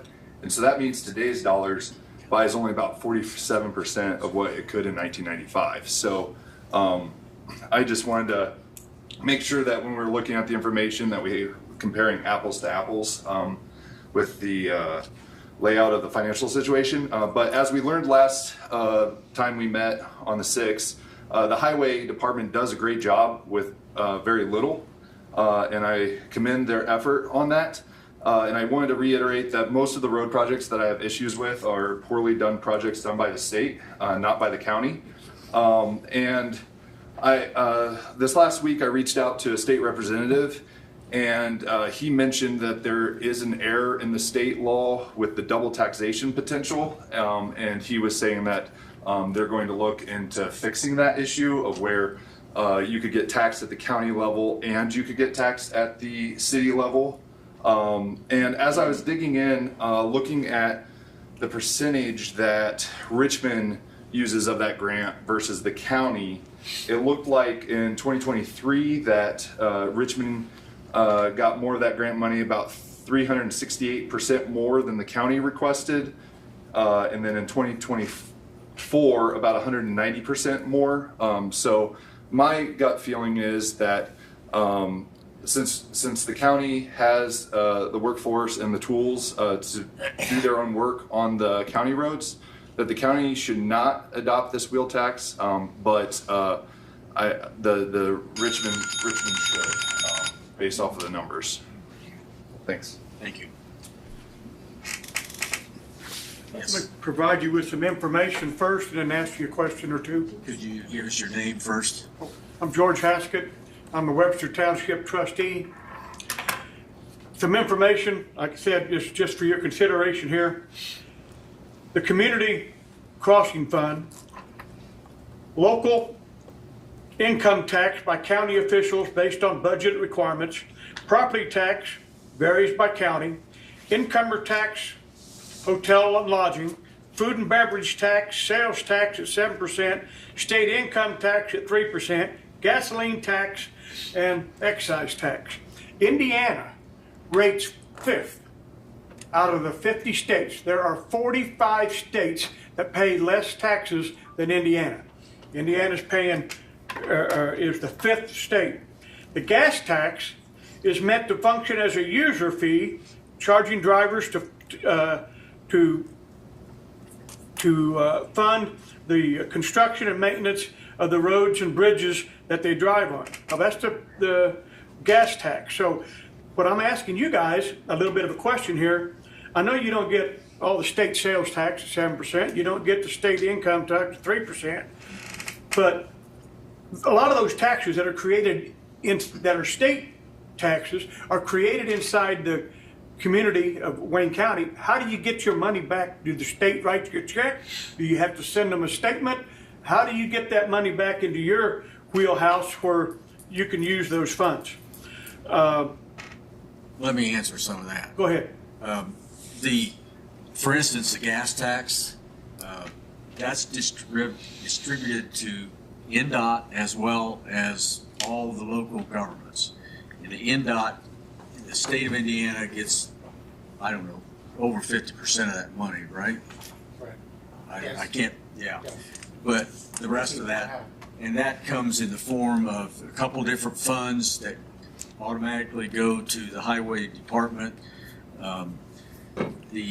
Some of the other taxes, like you said, we don't get direct money from sales tax, state income tax. We have a hotel tax here. All of that money is collected here and stays here. It doesn't go back and forth. We don't have a food and beverage tax. We have 2 income taxes. We currently have an edit income tax that all state comes back from the state to us for economic development purposes. And we have a Cadget income tax that's been in place for several decades from when Governor Bowen's program came out in the 70s, probably it was. That's 1%. That is collected by the state and comes back to us, comes to the auditor's office, who then puts that in the proper funds that that's supposed to go to. I listed all the taxes that I was aware of, only to show that, like I said, with Indiana being 5th out of 50, to have the biggest tax burden, and then, not picking on you, but you guys are wanting to add another burden on top of the burdens that we already have by adding a surtax to excise tax. Excise tax on automobiles, the surtax is a tax on tax. It's not taxing a light bulb or a herd of cattle, you're taxing tax. That's just the way they figure the amount, whether it's percent of that or something else. That's the way the state's designed it. Either way. Okay, I've said my piece. Thank you very much. Thank you. Thank you, George. Appreciate you being here. Can Others? I make a comment? We don't want to pass a tax. They forced our hand to, that we have to. I stated that at the start of this, I think as Yeah. well, that none of us up here Nobody wants to do that, has ever wanted to do it, but the state has changed the situation. And as I said, a previous councilman that was here for many years said he's always voted against it, but this year you got to vote for it. You have no choice. And with these changing conditions, that's why we're discussing it today.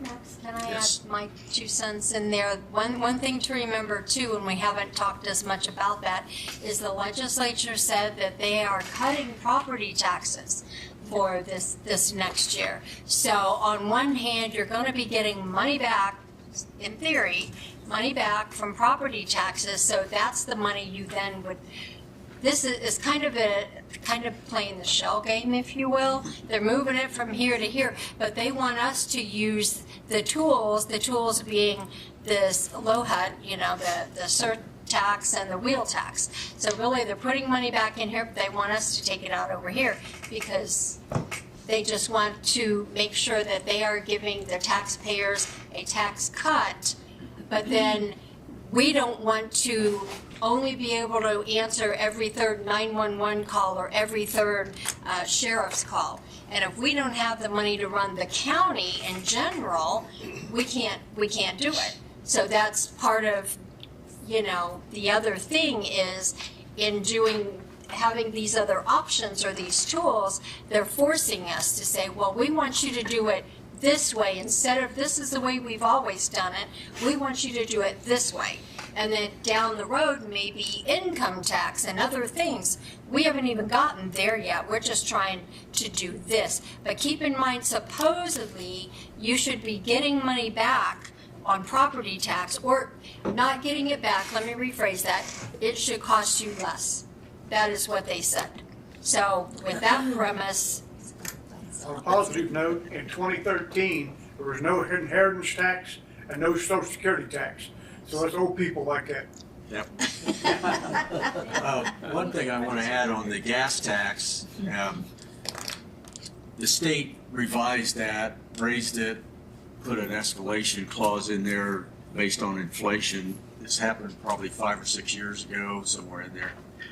Their projections at that time projected that the available revenue from the gas tax for current times would be much higher than it is today because they miscalculated a couple major things.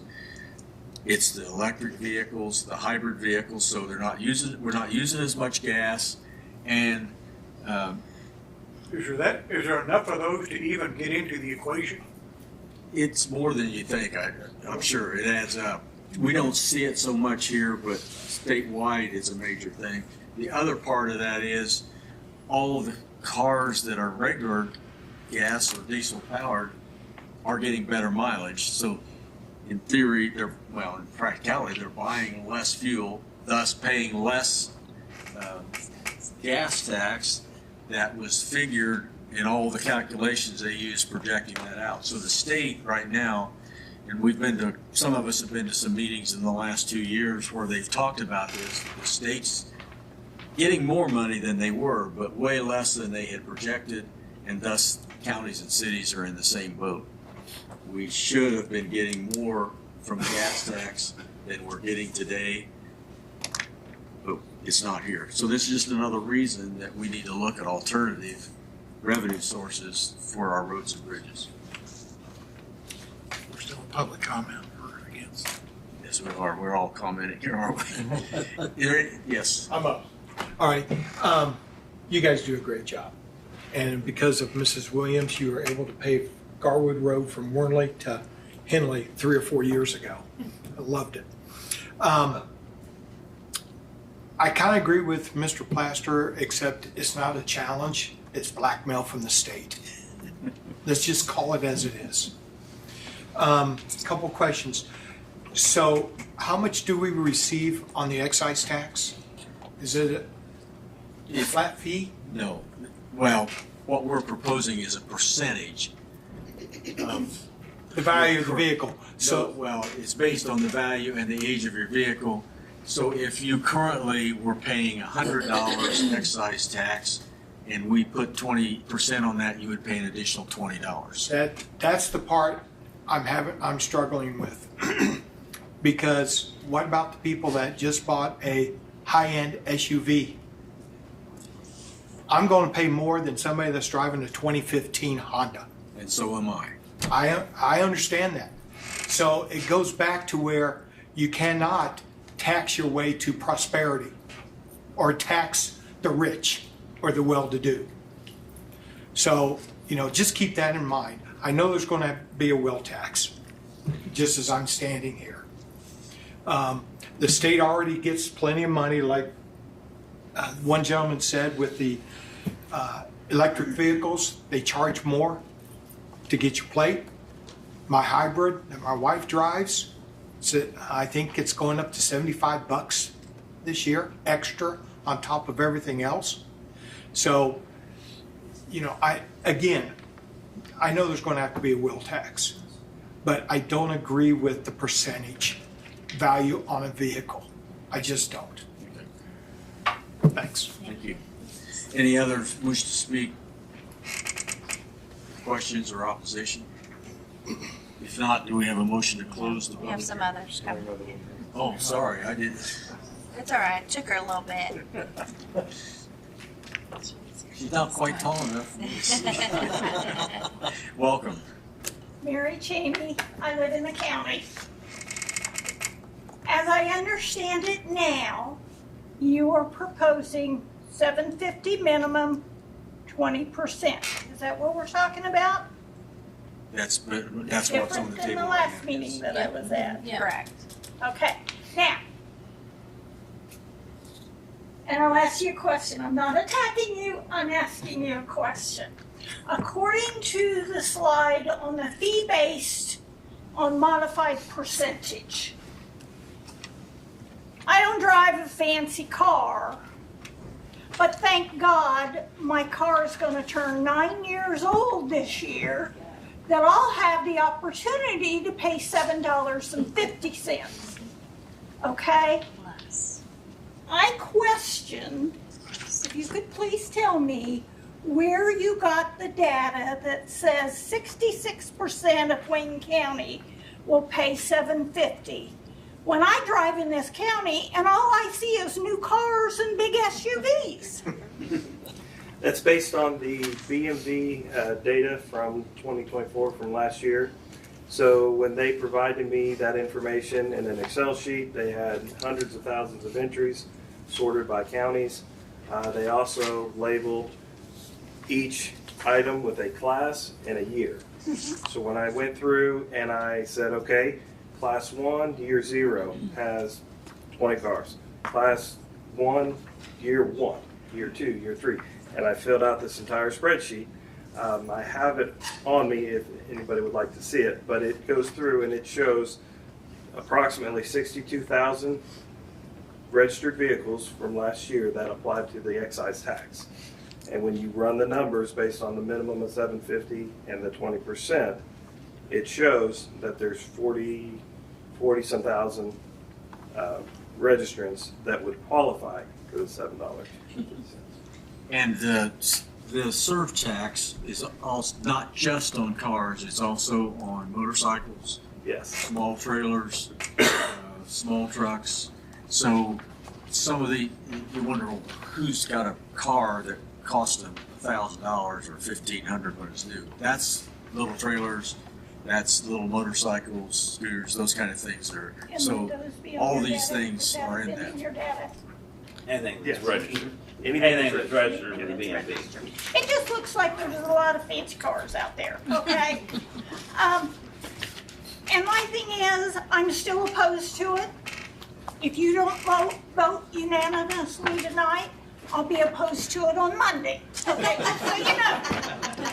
Okay. So I just want to clarify. So in her case, she's saying $7.50, but then it's also the additional $40. No. So she's just going to have to pay the $7. I'll still pay. Each registered vehicle of any type only has one of the two taxes on it. It's either the surtax on the excise or the wheel tax. Okay. And on your second or third Yeah. page there, it shows you the different vehicles that are under the wheel tax or the surtax. President, I've got a trailer. I pay $8 excise tax on it now. We're gonna add $7.50 to that wheel tax if we pass this. And you use that trailer a few times a year, don't you? Well, 4. Okay. Okay. So you're not a heavy user. But yet my excise tax on that is just a shade more than I'm gonna be adding with the wheel tax, so. I disagree with it. I'm not gonna pay the blackmailer, and I don't think you should either. Because that's what's happening to us. Because once they do it, they're gonna keep doing it. And we've all heard tonight how much all of our taxes are going to be increasing. And once again, those of us living on Social Security can't go out here and say, I want you to pay me more because I don't have enough money. And I don't have enough money to make ends meet. I don't have that. And it's gonna keep going and going till we have nothing left. It's time to stop doing it and learn to live with a little less, like I am. See you Monday.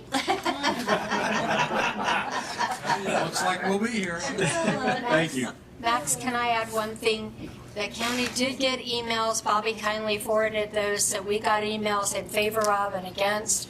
We've all read those emails. We've all got phone calls, text messages. So, you know, we want to acknowledge the people that are not here that care and have sent that information. So, thank you.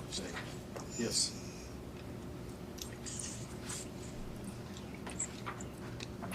Larry Bennett, owner of Danby Lawn Care. So I got some stats off data for Wayne County. So we want to add more taxes. Now we're at a 16.9% on poverty rate. The median household income in Wayne County is $56,652. To go to college here for 4 years costs someone just a little over $22,000. The average household has 2 vehicles. We have not implemented a food and beverage tax, but as it has been talked about. The sewer increase now wants a 6% increase for 3 years, plus another 3% by 2029. So that means today, my sewer bill, 3 years from now, will be 23% higher than what I'm paying today. Our property tax has a median of 1.04%, which may not seem like a lot, but it is higher than nearby states. Someone on Social Security in Indiana, I couldn't find Wayne County, but the average person has a Social Security check of just a little over $2,100. In Wayne County, there are over 19,000 people on Social Security. So you're going to ask the people on Social Security, that's 1/3 of the people that's going to be having to pay this tax that don't get extra income besides what they're already getting from the state. If you take the average bill in Wayne County, the electric bill is $146, your water bill is $53, your sewer bill is $40, your gas bill is $122, your rent is $650, your groceries are $300, your car payment is anywhere from $200 to $450. If you take that off of someone living off Social Security, that leaves them with $233.94 a month.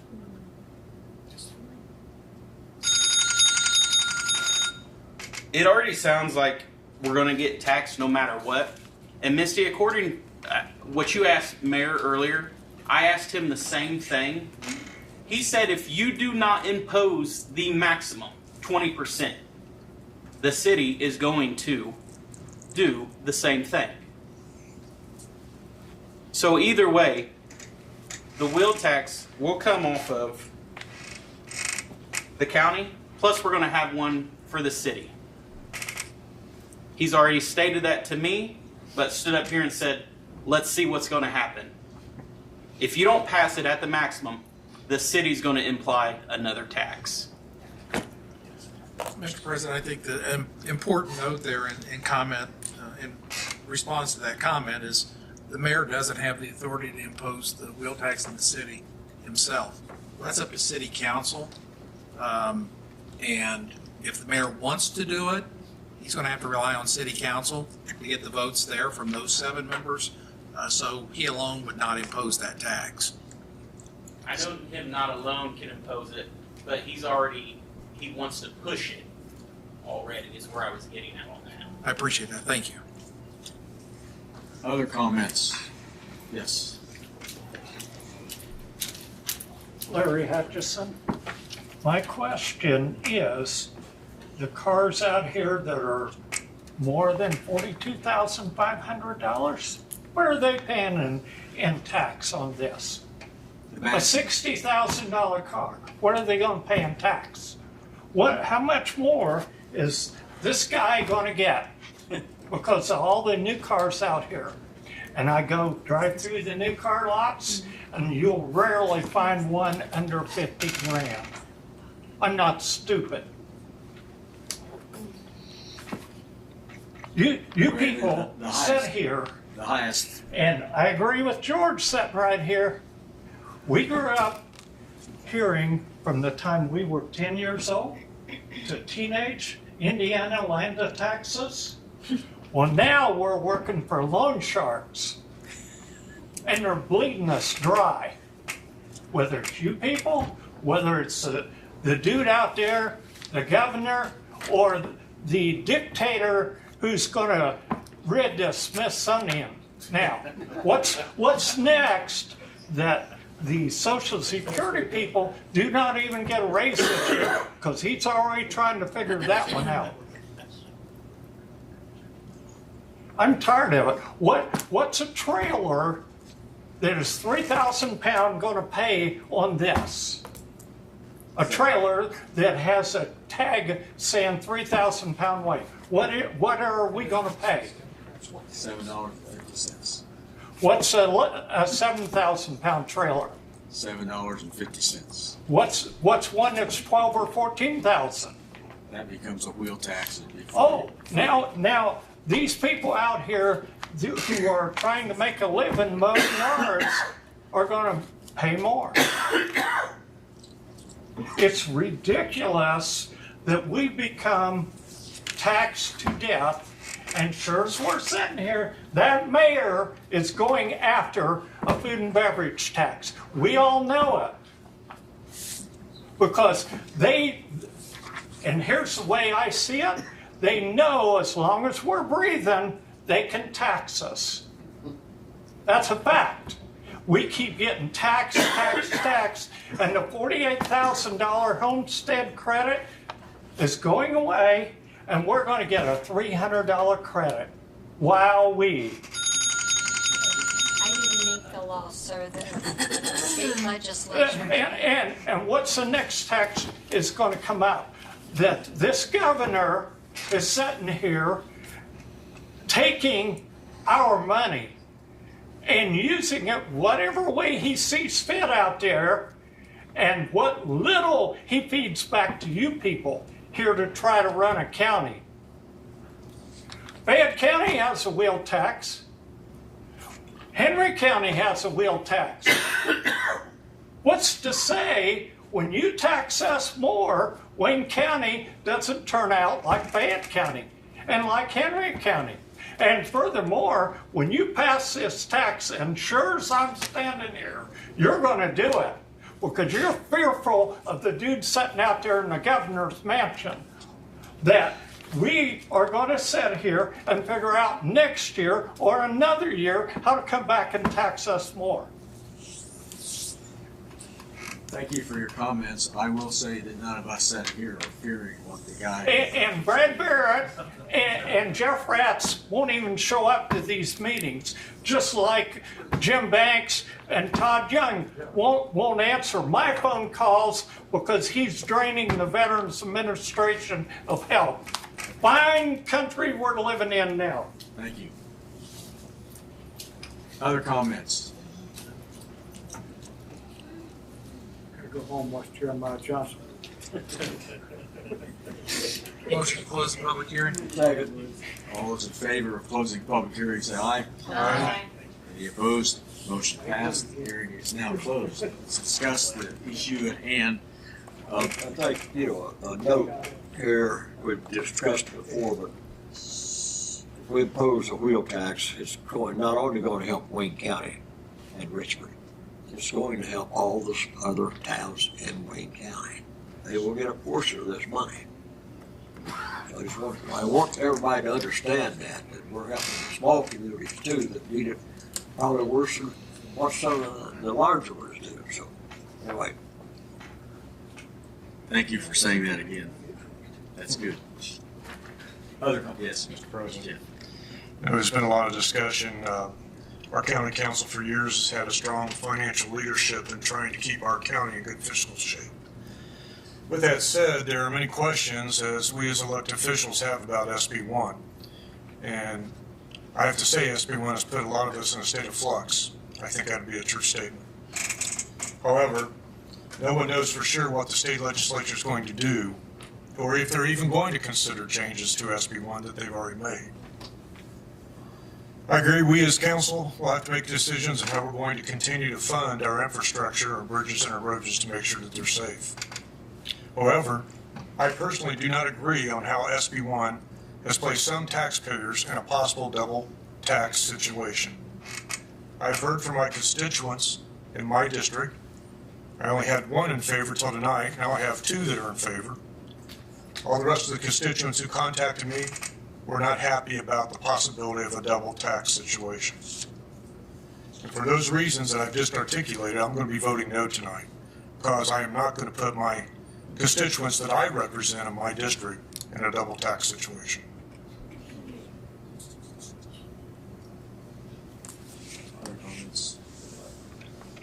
I think that, the governor campaigned on the promise of property tax relief, and if you followed the legislative session at all and if you looked at the final enacted law, property tax relief is a veiled statement in some credit.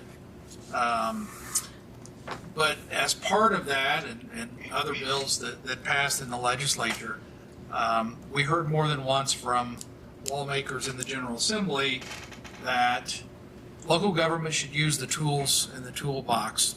That was their mantra, and it's been that way for a number of years. I worked in the State House. I was told that a lot, and we heard it this year.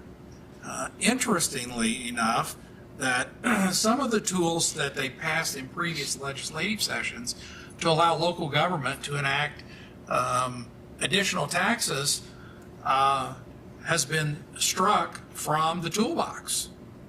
And local income tax buckets will be redefined.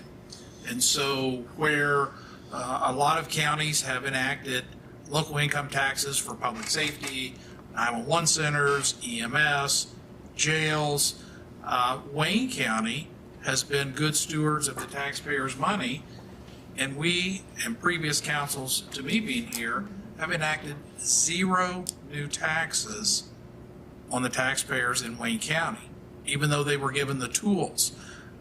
We've lived within our means, we've managed the money, we've been able to provide premium service, we've got great roads and great bridges, and we've not had to enact that additional tax. Based on the comments from the legislators this year and the reported property tax relief, they went to the next step further in the road funding bill and captured part of your tax money in community crossings and said, well, the only way you can get to this is if you adopt a wheel tax. So we're giving you a tool to use, but we're going to keep your money in the meantime until you utilize this tool that we're giving you.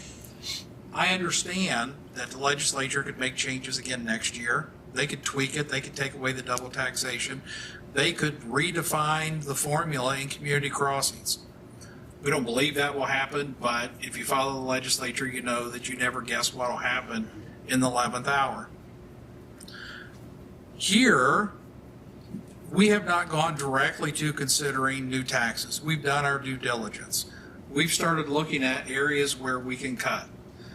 Council, in collaboration with commissioners and department heads and elected officials, a few months ago enacted a new policy for replacing personnel.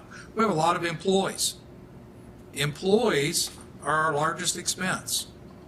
So we are doing our due diligence to determine, are there areas when a position becomes vacant that employee doesn't necessarily need to be replaced, or that position? Can it be consolidated with another employee? Can it be eliminated? And I can tell you that there's been requests to replace employees that we've not granted, that we've cut. We're going to make cuts in the 26 budget for positions that were funded but have not been filled. So we are taking steps to cut our spending at the county and not going straight to the reliance of a tax in the LOHUT structure. So I think it's important for the taxpayers watching this and those of you here to understand that our work's not done in that area as we've just started budget hearings. But we are taking that serious in addition to the consideration of this LOHUT. I'm going through my notes here because most of you have said a lot of what I had written. So I think for now I'm done. Thank you. I didn't hear the bell ringer go off. We're not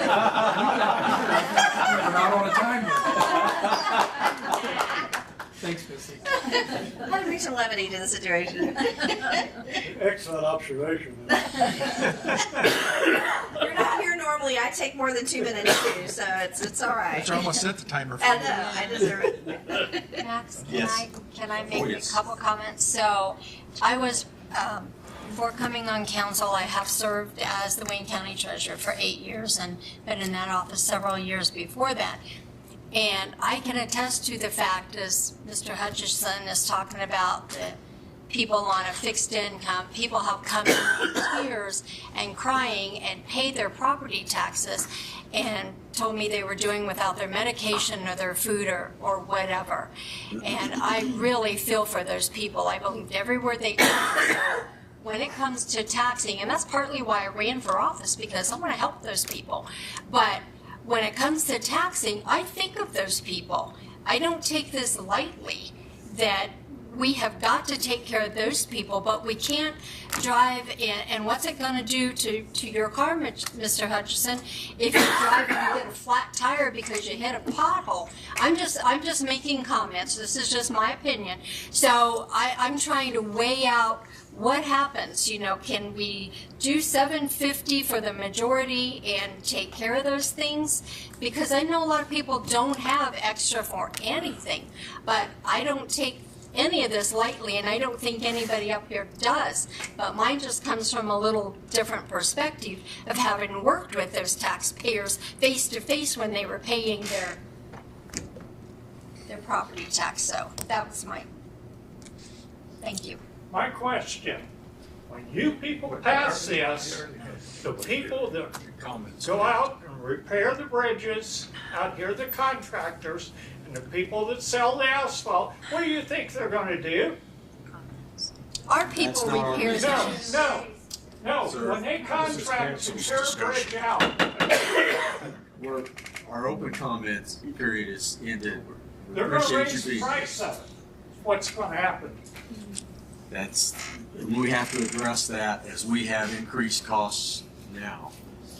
So, you know, for everybody that doesn't think that we need to find additional revenue to maintain our roads and bridges, I wish they would please point out to the highway department where they want that pothole in front of their house, because things will happen if we cannot continue to maintain our roads in the quality condition and the safe environment it is today. So just keep that in mind. We got to maintain our roads. It was mentioned by multiple people of how important the highway system is for the future development of our county, for the safety of our people. We need to keep that in mind. And if we do not and cannot have adequate funds, you at some point will see potholes, which you don't see today in Wayne County roads. I can see more potholes in my 2-mile drive on Henry County Road to get to 38 than probably you'll find in this whole county. Get out and look about that. If you have questions about that, find out where the potholes are that's in this county. And I don't think you'll find any, and if you do, please let the highway department know and they'll be there quickly to fix that. And Max, one other thing to add to that, Mike, verify this. We don't contract out these jobs. They're done by county employees, correct? Thank you. We do a lot of things with our equipment and our employees that other cities, towns, and counties contract out.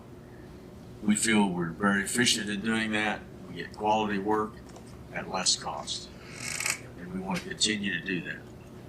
What we're talking about here is a mechanism to allow us to continue to provide the safe, quality highway system, which includes the bridges, that we're all used to and we want to have going forward.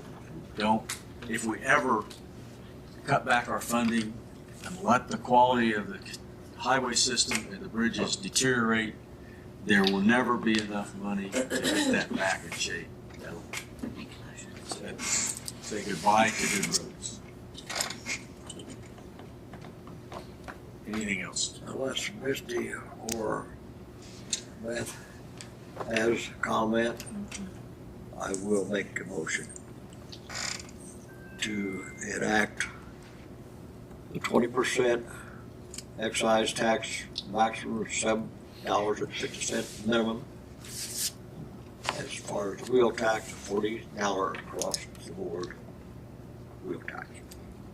Max, that should be shown as a motion to amend what's in front of you, because that's not in front of you. To amend, I know that's the recommendation.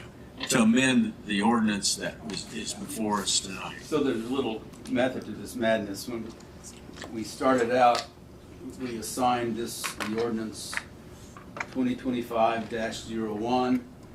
That carried that through to the hearing on the 6th, which was at that time a flat rate at the maximum rates for both the surtax and the wheel tax, $50 and $80 respectively, because of our TAMP program.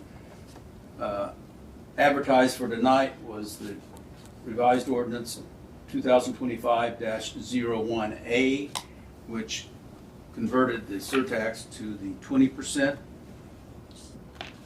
as opposed to the flat $50 per vehicle, but left the wheel tax in at the maximum of 80.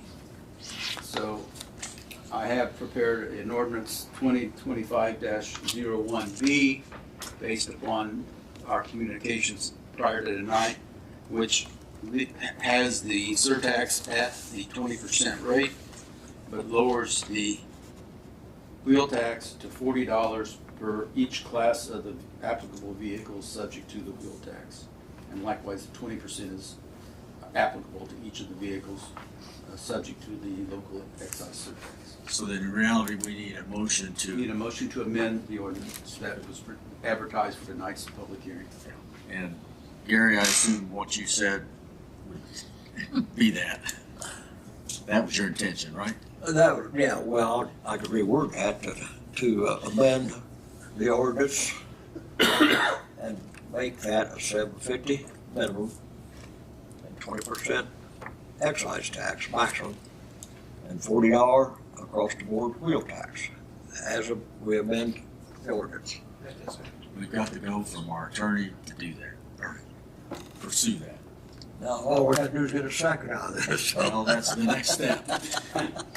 We have a second for that motion.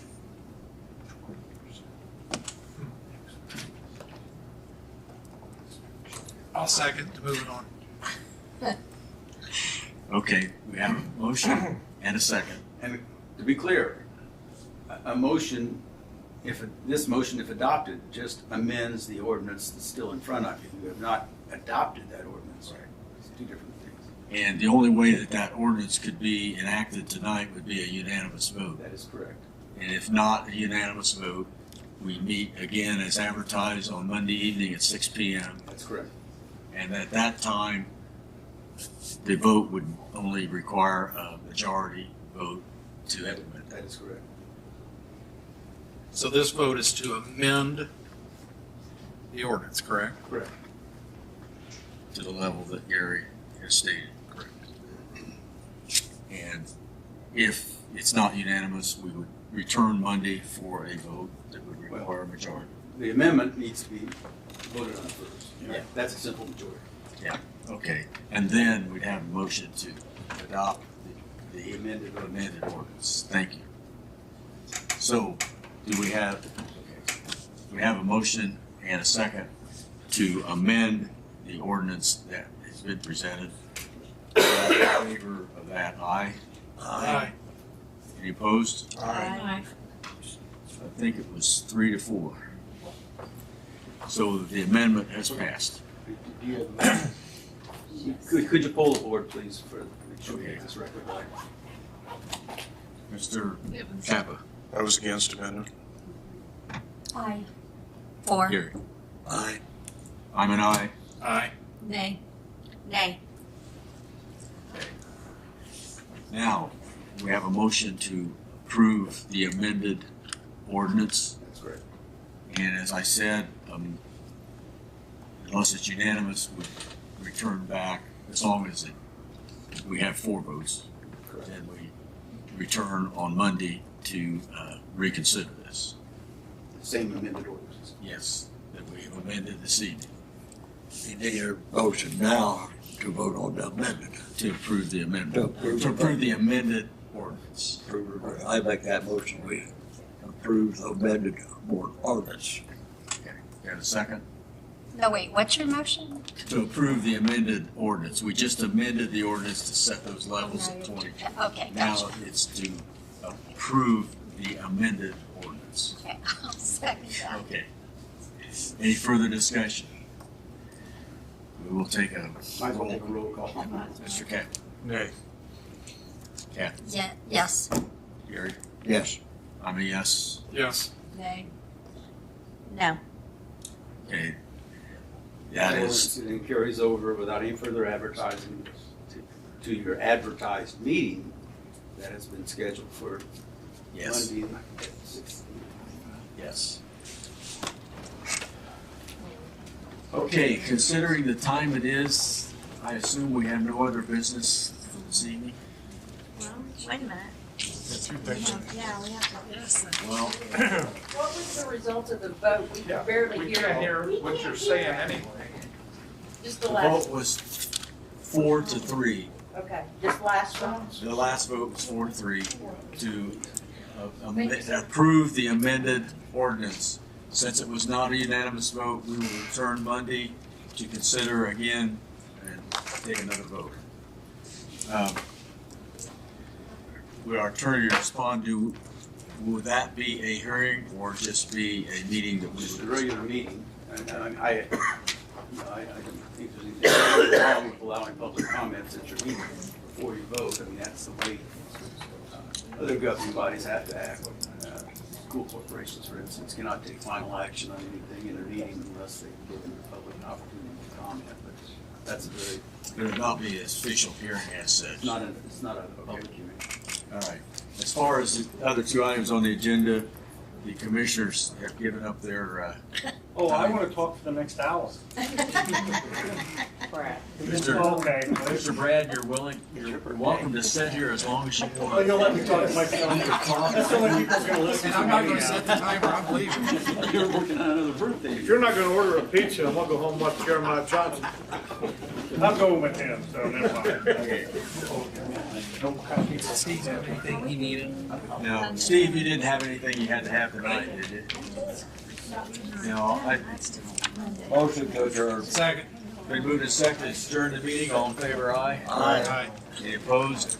Thank you all for being here and attending the longest meeting I've been on. Thank you all. Thanks, Jordan.